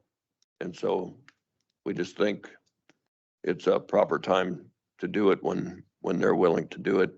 And so we're going to purchase that. We have a signed purchase agreement with them at the present time, Oh, you do? with the August, September 1st. September 1st closing date. Oh, okay.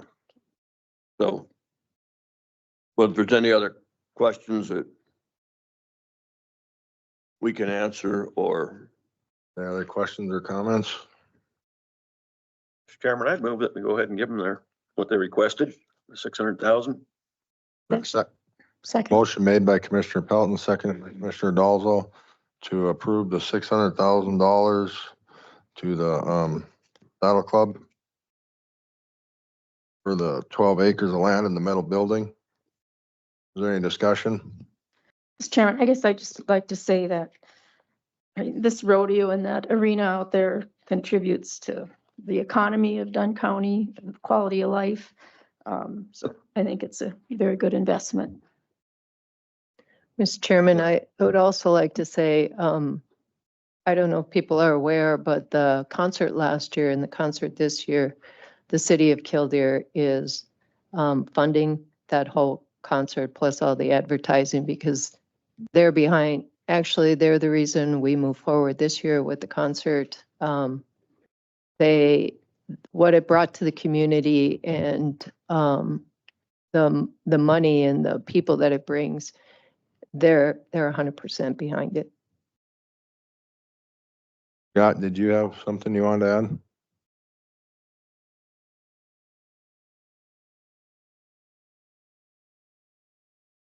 Back to the compensation part. I hope you authorize doing this project, but things open. Make sure their property cost was 30,000 an acre. Yeah, we argue about 3,000. Is there any discussion? Any discussion? Hearing none, roll call vote. Commissioner Marsh, Yes. Commissioner Dalzell. Yes. Commissioner Pelton. Yes. Commissioner Kleeman, I gotta abstain. I'm a Saddle Club member. Commissioner Beaner. Yes, motion carried. Thank you. Thank you, guys. Yeah. Thanks for your time. Yes, we appreciate it. Just to let you know that, been working Dickinson last couple of weeks with sponsorships and stuff, and, that community, is behind what's happening up there too. Yeah. So thanks for you guys helping us out, and we'll try to make it a nice looking, usable community, big circled facility for everybody to use. Appreciate it. Thank you. Good luck. Thanks.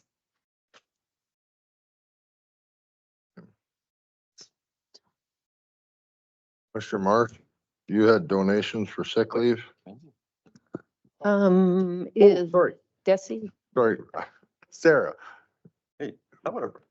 Oh, yeah. We can do that. Let's take a 5-minute break. So That'd be good. Yeah, we Yeah. got another half hour, 45 minutes. We got another 45 minutes. Double check. You can do this today anyhow. Oh, Desi, where are you? Gonna say. Yeah. Like, what was that again? 80. I know. You're so patient. 10 o'clock. Yes, Sorry, Sarah. They said the rain come up 4 o'clock. Oh, yeah, you missed it. We got in that too. Thank you, guys. I think paying too much for the land. Yes. Post reach was. Oh. Wait a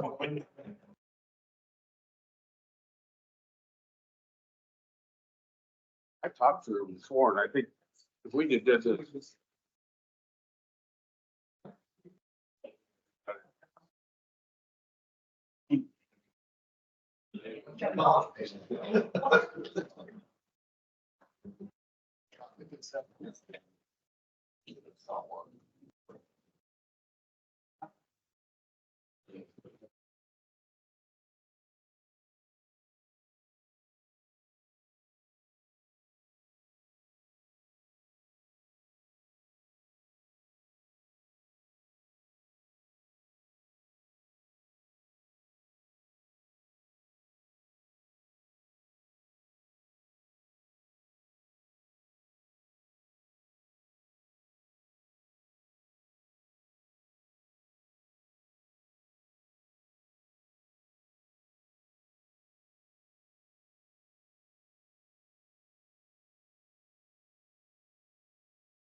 Are we good? You can hear me? Oh, Bob. I don't think so. Work, Bob. Are the mics back on? Terry's good. Oh, yep, you got it, Terry. No, it's. Yeah. no. Okay, there, that's better. Good morning. I come to you this morning with just a few things. First of all, I did give you a few handouts while we were on break. The first one I want you to look at is just the report to commissioners on cleanup 2024. We had an excellent cleanup last week, covered a ton of ground. We picked up about 410 trash bags full of trash, and that doesn't include like the bigger stuff that we picked up and just threw in the back of a pickup box or on a trailer. And walked about 40 miles throughout the week. Needless to say, we were glad we didn't have anything to do on Friday.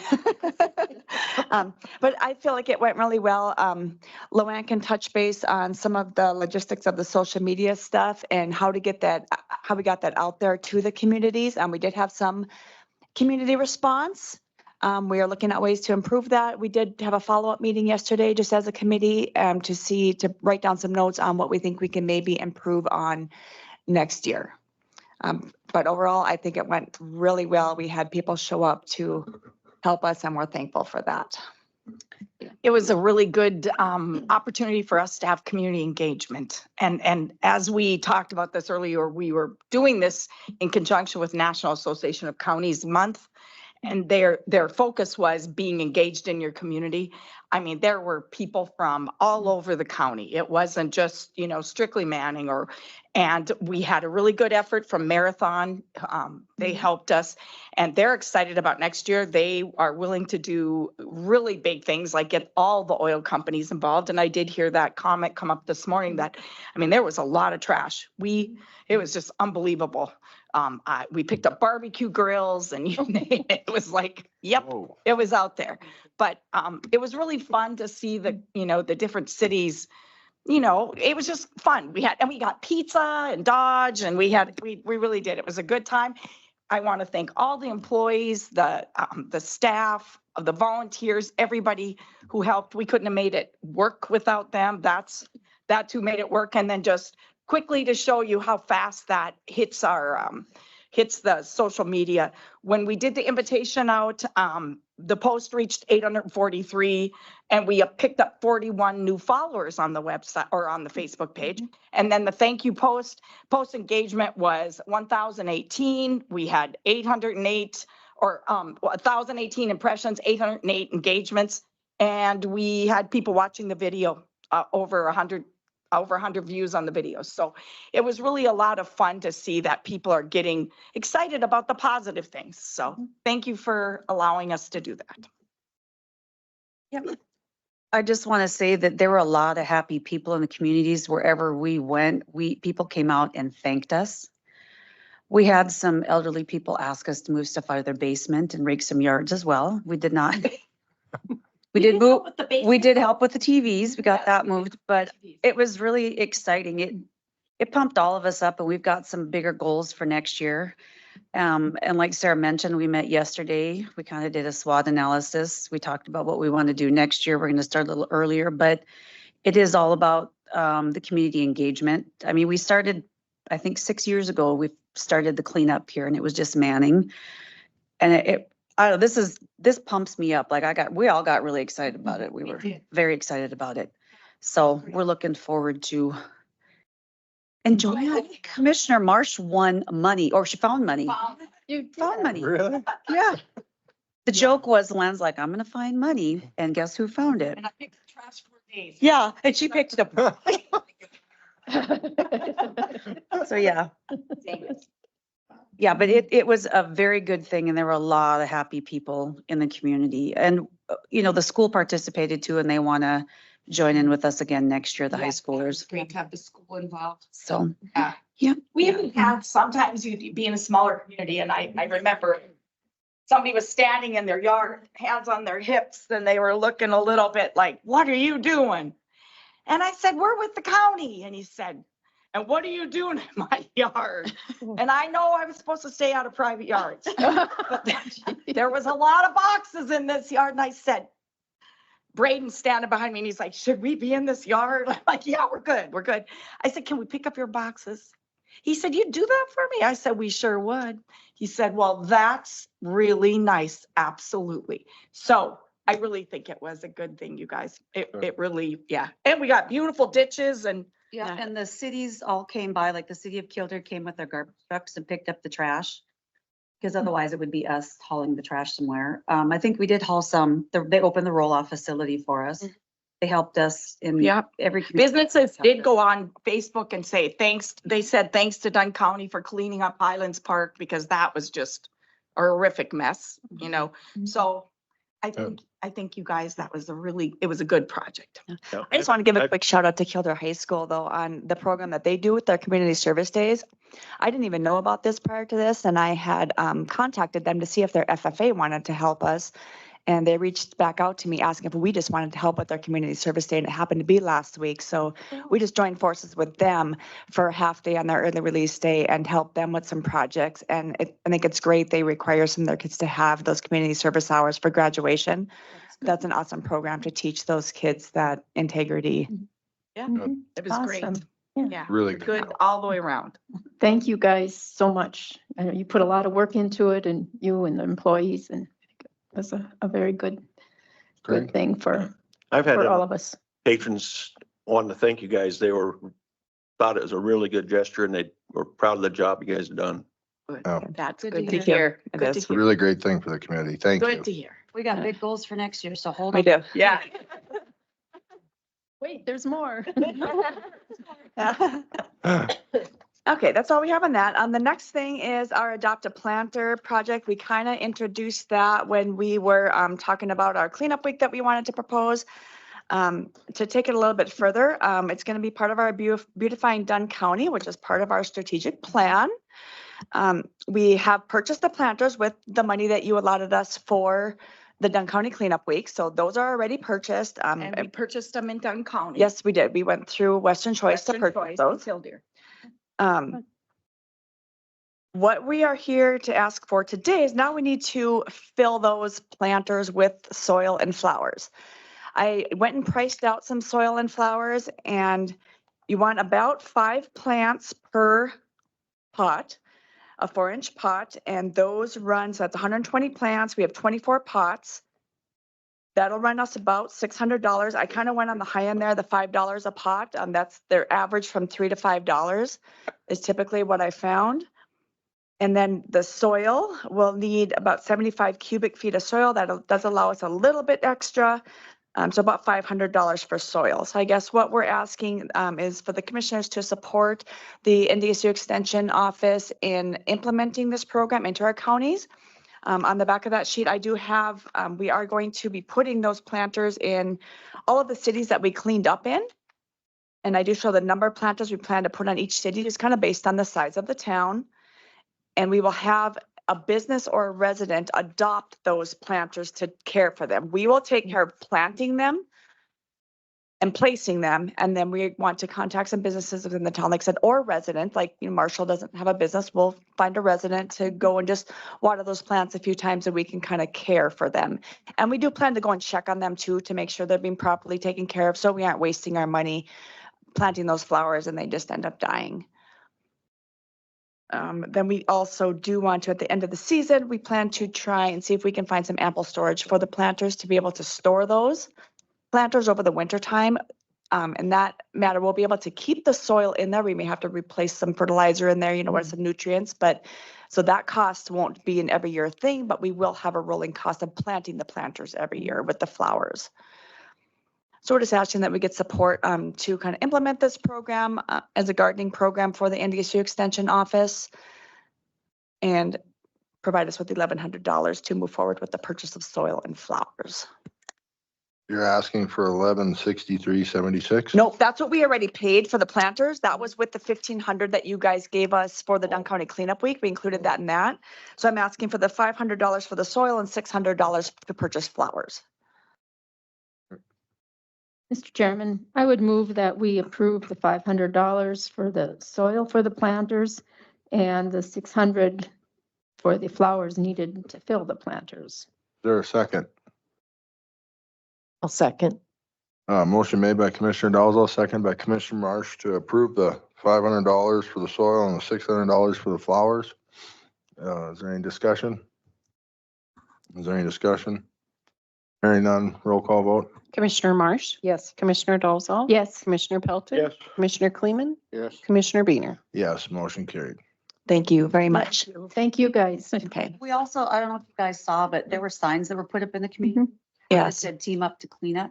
yes. It And said Dunn County Legendary, so. yeah, Our- and thank you to the road shop. Yeah, Yeah. for doing that. They, Lori went ahead and made those signs up. We designed it for her and she printed those up for us. And we do plan to go and collect those next week sometime and reuse. So we had some extras too. So we'll just reuse them year after year as long as we can. As long as they It was cool to with put that in span. those areas that are clean, so everybody could tell it was cleaned up by, Yeah, Great or idea. all the volunteers, I should say. Thank Okay, you. and then I have one more thing for the extension, on behalf of the extension office. We have a junior gardener program that's a great program that NDSU offers. However, when we go to put this program on, NDSU doesn't provide the funding for us to put the program on. They provide the resources for us to use to implement the program. So in past years, we're not, Kristen and I had talked about it, we're not exactly sure kind of how it has been done, so we're kind of revamping it. I'm gonna kind of do a pilot program this year and see how it goes. We plan to distribute a postcard, which I have the front and back of that pictured on the sheet here, to the schools, which is a lot of kids. I don't expect that we get 600 respondents that want to participate, not at all. I really don't know what to expect as far as that goes. We're hoping to get 30 to 50 kids that want to participate. And what we would do is there's a sign up form. They have to sign up to participate. It's not just going to be a come free for all. So once they sign up, then we'll be able to see what we need to purchase for vegetable, fruit, and flower plants. What we want to try and do is give them like a 4 or 6 pack of vegetables or fruit or, a variety, and a 4 or 6 pack of flowers to be able to plant in their garden or a raised pot, whatever they want to do with it. We don't want anyone to be able to not participate if they don't have a gardening spot at their house or a planter. So we want some resources to be able to provide that if a family requests that, and that's on the form that I have for them to sign up. It's one of the questions that we have on there. So what we were wanting to do is, I'm asking for funding again. I want to ask for funds. So we're going to average at 50 participants, and we're figuring about $10 worth of plants per child. So therefore, we'd be asking for $500 as a startup fund to ensure that we have some money to purchase the vegetable, fruit, and flower starter packs. What we will do then is we will set up a date for them to come and pick those up the first week of June. And we'll provide all of the planting instructions for them. And then as far as NDSU goes, what we want to get from them is a feedback form. So we will provide a form that they need to fill out kind of as they go. How did they plant this? Where did they plant this? How did they care for it? What did they harvest? And we want that to come back to us so we can see that these plants are actually being used and not just picked up and then just sitting there and not being used. So we're trying to encourage the junior gardener program to grow as much as we can. And eventually we're talking about doing some community garden stuff that we can get some youth involved in as well around the community. In the future, we're kind of looking at, for next year's budget, is putting a line for programming in. We don't really have that built into our budget, so we never know where to take it out of. And I feel like that's why we're always coming and asking for funding for this, because we haven't distinguished that those programming funds, I feel like. So I guess for the junior programming, or the junior gardener program, we're asking that you approve $500 as a startup fund for us to use to purchase the necessary items to implement the junior gardener program. I think it's been a great program Yeah. in the past. Chairman, I would move to approve the $500 for the junior gardener program this year. For a second, Second. motion made by Commissioner Dalzell, second by Commissioner Marsh to approve the $500 from the junior gardener startup program. Any discussion? Mr. Chairman, just So this would just be in your budget, the extension budget, is that right? I mean, that's how we would code it. Yes. Yeah, yeah. Yes. And then And your if budget you're is over, gonna be Right. under anyway with the, Right, yeah, yeah. right. so Yep, it's- that's fine. Yep, and then next year we'll just put it as part of Right. when we do budget. right, okay. Okay. Yep. Sounds good. Yeah. But this will give us a chance to see how many people apply. Right, like I said, we're kind of piloting it. We have no idea what to expect for a response. As far as kids go, the way we're gonna do it this year, we just don't know. Any more discussion? Any discussion? Hearing none, roll call vote. Commissioner Marsh, Yes. Commissioner Dolzall. Yes. Commissioner Pelton, Yes. Commissioner Kleeman, Yes. Commissioner Beaner. Yes, motion carried. Thank you. All right, thank you guys so much. Yep, Thank you thanks. very much.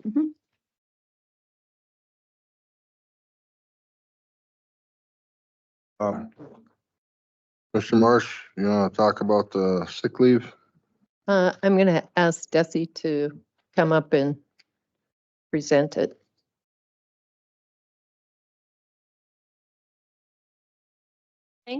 Morning. Morning. I am here because we have an employee who is out on an FMLA covered event. And this employee doesn't have any vacation or sick leave left. And I do have some other employees who have approached me about doing a directed donation to them. However, this individual is not in the sick bank. So when that happens, that is left up to the board to approve those directed donations. So that's what I'm here today to ask for approval for. At this moment, I have 2 employees who would like to make a directed donation of leave to the one person who is out. Mr. Chairman, we've done this before on individual circumstances come up. Yes, ma'am. The board has approved it in the past. This is not something that's covered in policy. That's why it's brought to the board each time. Mr. Chairman, I would move that we grant the sick leave donation to this employee. Is there a second? Second. Motion made by Commissioner Dalzell, seconded by Commissioner Kleeman to allow the 2, does it have to be certain number of people or is it just for anybody to donate?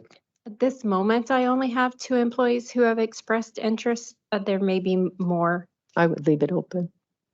Okay. For the sick leave. Do you want to amend that, Tracy, in case somebody else wants to? I guess I would amend it to that any employee that wishes to donate. Does that make sense? Yeah. Okay, is there any more discussion? Any more discussion? Hearing none, all in favor, say aye. Aye. All opposed, motion carried. Thank you. Thank you.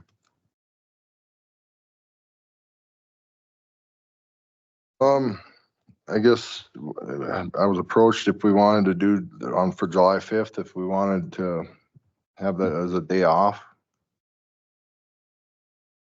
That with pay or without? What's that, Craig? It's up to us. Is that with pay or without pay? Assuming they were with pay. But that, I mean, it's our decision here. That's why I brought it up. One thing, Think so we- is the 4th on a Wednesday? It's on a Thursday. Oh, the 4th is on the Thursday. Think- Okay. Did we give that off last year? Yeah, Tuesday, yes, because 4th of July was on a or a Tuesday last year, so you gave Monday off. And then it was leap year. Yeah. Not Wednesday. Okay, that's why I was confused. Yeah. So last year we did, and that was with pay, correct?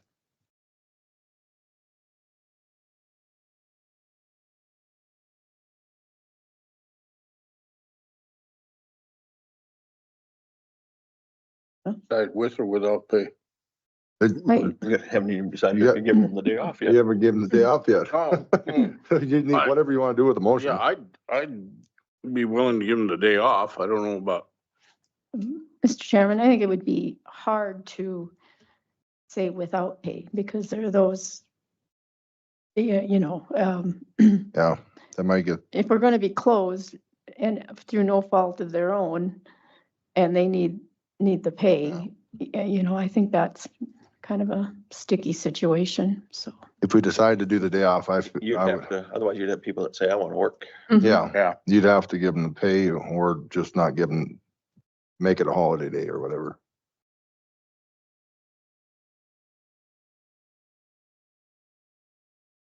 Mr. Chairman, I would move that we give the July 5th day off for employees. Okay. Is there a second? I'll second it. Okay, motion made by Commissioner Dalzell, second by Commissioner Kleeman to give July 5th off with pay, correct? Yes. How's that gonna work with the road department? They don't work on Friday anyway. They get paid though. They'll get, This is, yeah, they're off anyway and they're paid. So I don't know that it, in this circumstance, I don't know that it means that they get another extra pay. But Desi, do you? Yeah, please come up. maybe we have to do that too. So, it might be sticky. Would we do it? So, so Can you in clarify this policy- for us, please? Yes, Customer gets paid in off. policy right now, if Friday is a holiday, then that holiday backs up for the road department. So for instance, at Thanksgiving, when we have Thursday and Friday off, the road department is then closed Wednesday and Mhm. Thursday. Does that make sense? So it'd be Yep. a very similar situation for July 4th and 5th. That answer your question, Bob? Commissioner Kleeman? Yeah. I don't know if I wanna second that, don't I? Can you say that again? I say, I don't know if I wanna second it now because I thought Well, give them a day off. They get the day Second off. it for discussion and we We can. did vote. now, and then Okay. if you don't like it, we can vote, you know. Yeah. Is there any more discussion? So they'll get the third off then? They would have third, The fourth. road department would then be closed the 3rd and 4th. Yes, sir. Well, everybody's Yeah. closed on the fourth, so. Right. Any more discussion? Any more discussion? Hearing none, let's do roll call vote.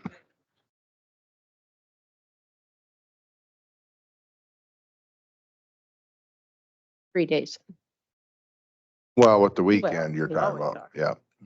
3 business days. 3 business days. 3 business days, yeah. No, 3 business days. Okay, is there any more discussion?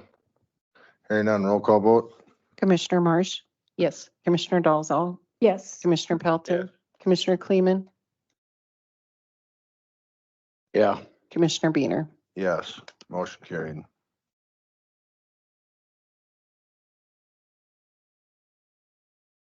Okay, now we're on to the water resource appointment. We have 5 applications. Has everybody had a chance to review those?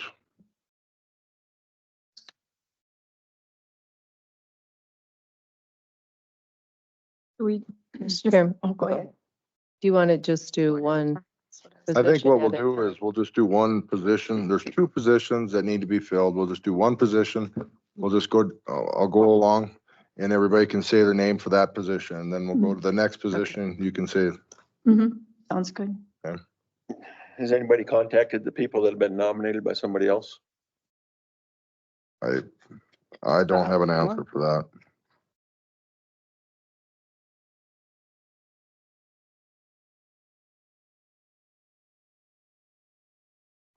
Well, I didn't hear from those people, but like Mr. Parahus, yes, I was told he was contacted.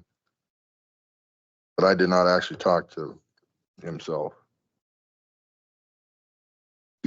So if Okay. they happen to get nominated, we can make contact with them and then if they Yeah, if they, choose not to. if they decide Okay. not to, then we just come Okay. back to the other app. Has she contacted these people? You don't know if she's contacted them about this position? I'm sorry, can you say that again? Asta, you mean? Yes, has she contacted? Fairhouse, she did, right? Russ Stein said he had Alright. talked to him. Okay. This other gentleman, So if it wasn't just somebody throwing their name in and they know nothing about it. yeah, I didn't actually talk to Adam or Ryan themselves, so I can't 100% say. Okay. Position number 1, Mr. Chairman, I would nominate Ryan Perhus. Ryan. Ryan. Okay, Commissioner Dalzell. Mr. Chairman, I would nominate Mary Masson. Mary. Mr. Pelton. Are you gonna get them all on there or are we gonna? What's that? We each put a name in and, yeah. Well, but there's 2 positions, so I don't know how else to do it. So we'll just vote for the first position and then we'll I'd go go with back. Kane Jermenson then. Mr. Kleeman. I would go for Kane Jermenson too. Down that area, we need somebody.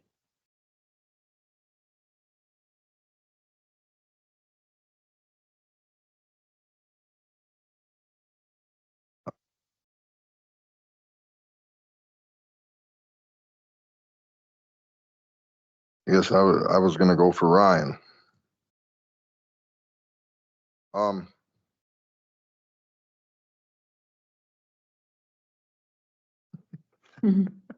I don't know what.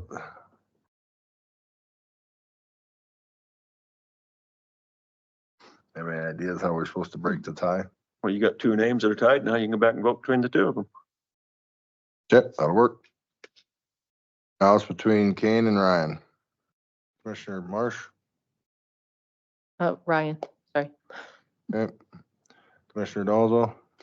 Kane. Commissioner Pelton. Kane. Kane. Ryan.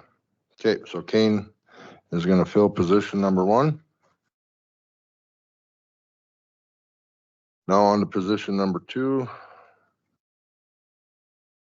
Commissioner Marsh. Ryan, Commissioner Dalzell. Ryan. Commissioner Pelton. I'm fine with that. And I am too. Ryan, and I'm at a Ryan too, so. Position number 2 goes to Ryan.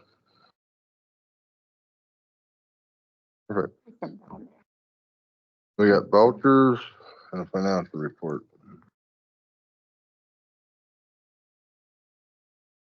Yeah, being the first. I'm gonna postpone the financial report. Oh, okay, so the financial reports, we're gonna postpone that. Cause they're not finished with it being the first. Do we need an official nomination or Oh, for yeah, the people? sorry, yes, could somebody please make a motion to nominate those 2 people? Ryan and, I'll Kane? go move. Is there a second? second. Motion made by Commissioner Pelton, second by Commissioner Marsh to approve or to appoint Kane Jermenson and Ryan Perhus to the Water Resource Board.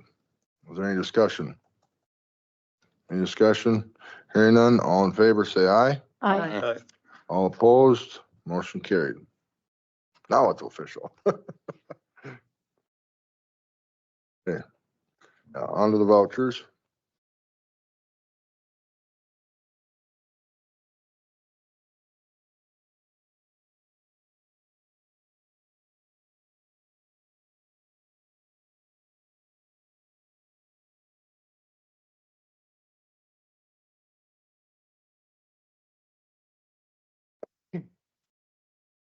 Everybody's looking at the vouchers.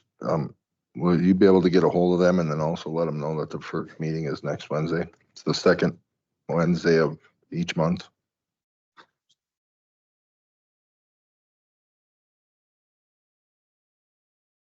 I think First too, meeting we will be next Wednesday. would need to do the oath of office form too. Probably all of them. I don't know if any, the board has That's a done good that. question. I don't know. We have kind of reappointed them here, a long time ago. Right, but I mean, they should probably fill out an oath of office, just. Yeah, that's what I'm saying. I don't know if they did or not.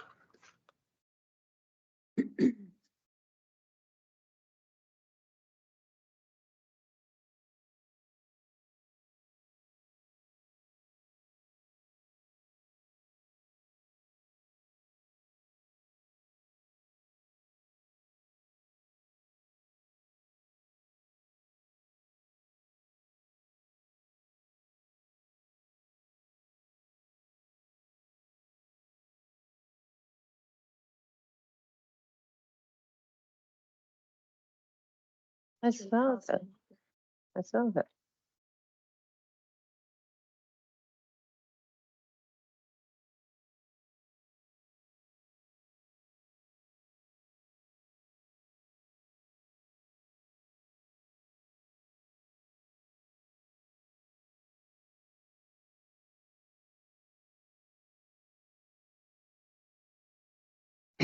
So is that paving maintenance for Stark County? Is that the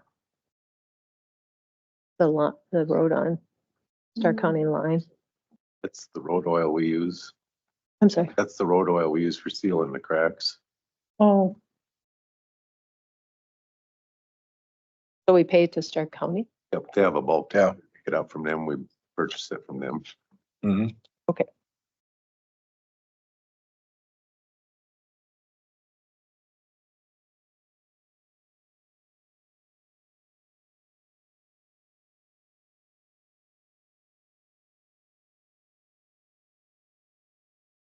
Mr. Chairman, just a question. I see all these easements that come through, which is good.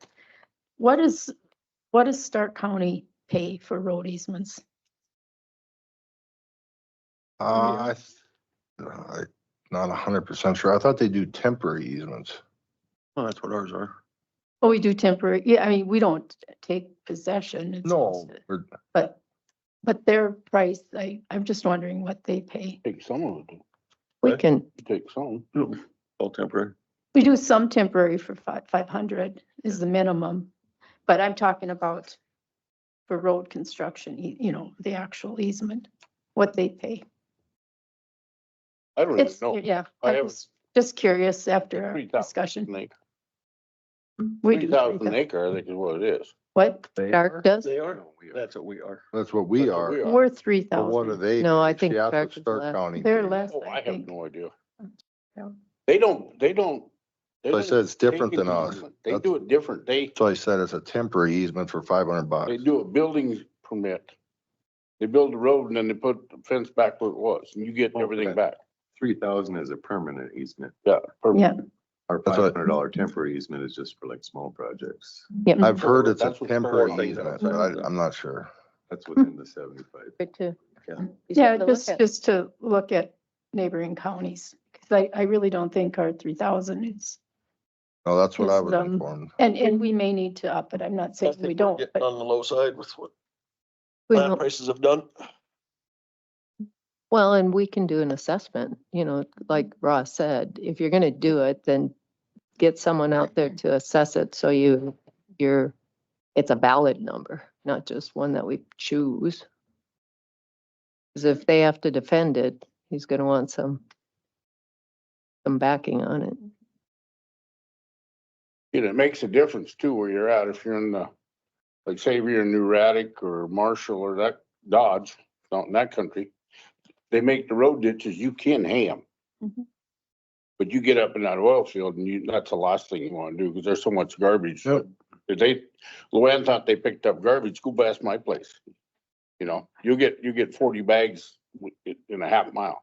But that's even, if you've got trucks picking up oil, like where we don't hay ours either because they're so dusty. It's not that they have garbage, but they're so dusty, you They're dirty. couldn't, So that's somebody would actually die trying to eat that. I mean, where it used to be, you could hay them and they were nice to hay. Has everybody had a chance to review the vouchers? Just about much. I'd move to go ahead and pay the bills as presented. Hey, is there a second? Second. Motion made by Commissioner Pelton, seconded by Commissioner Marsh to approve the vouchers. Any discussion? Any discussion? Hearing none, roll call vote. Commissioner Marsh, Yes. Commissioner Dolzall, yes. Commissioner Pelton, Yes. Commissioner Kleeman, Yeah. Commissioner Beaner. Yes, motion carried. Sandy? Janet? I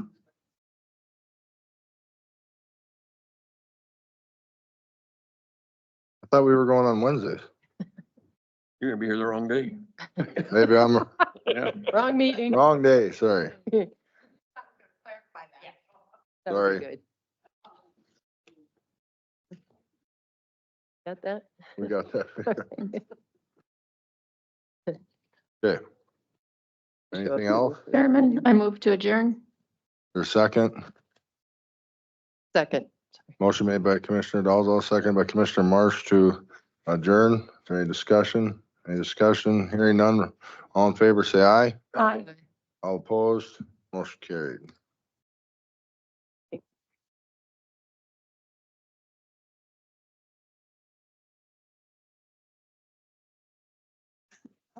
I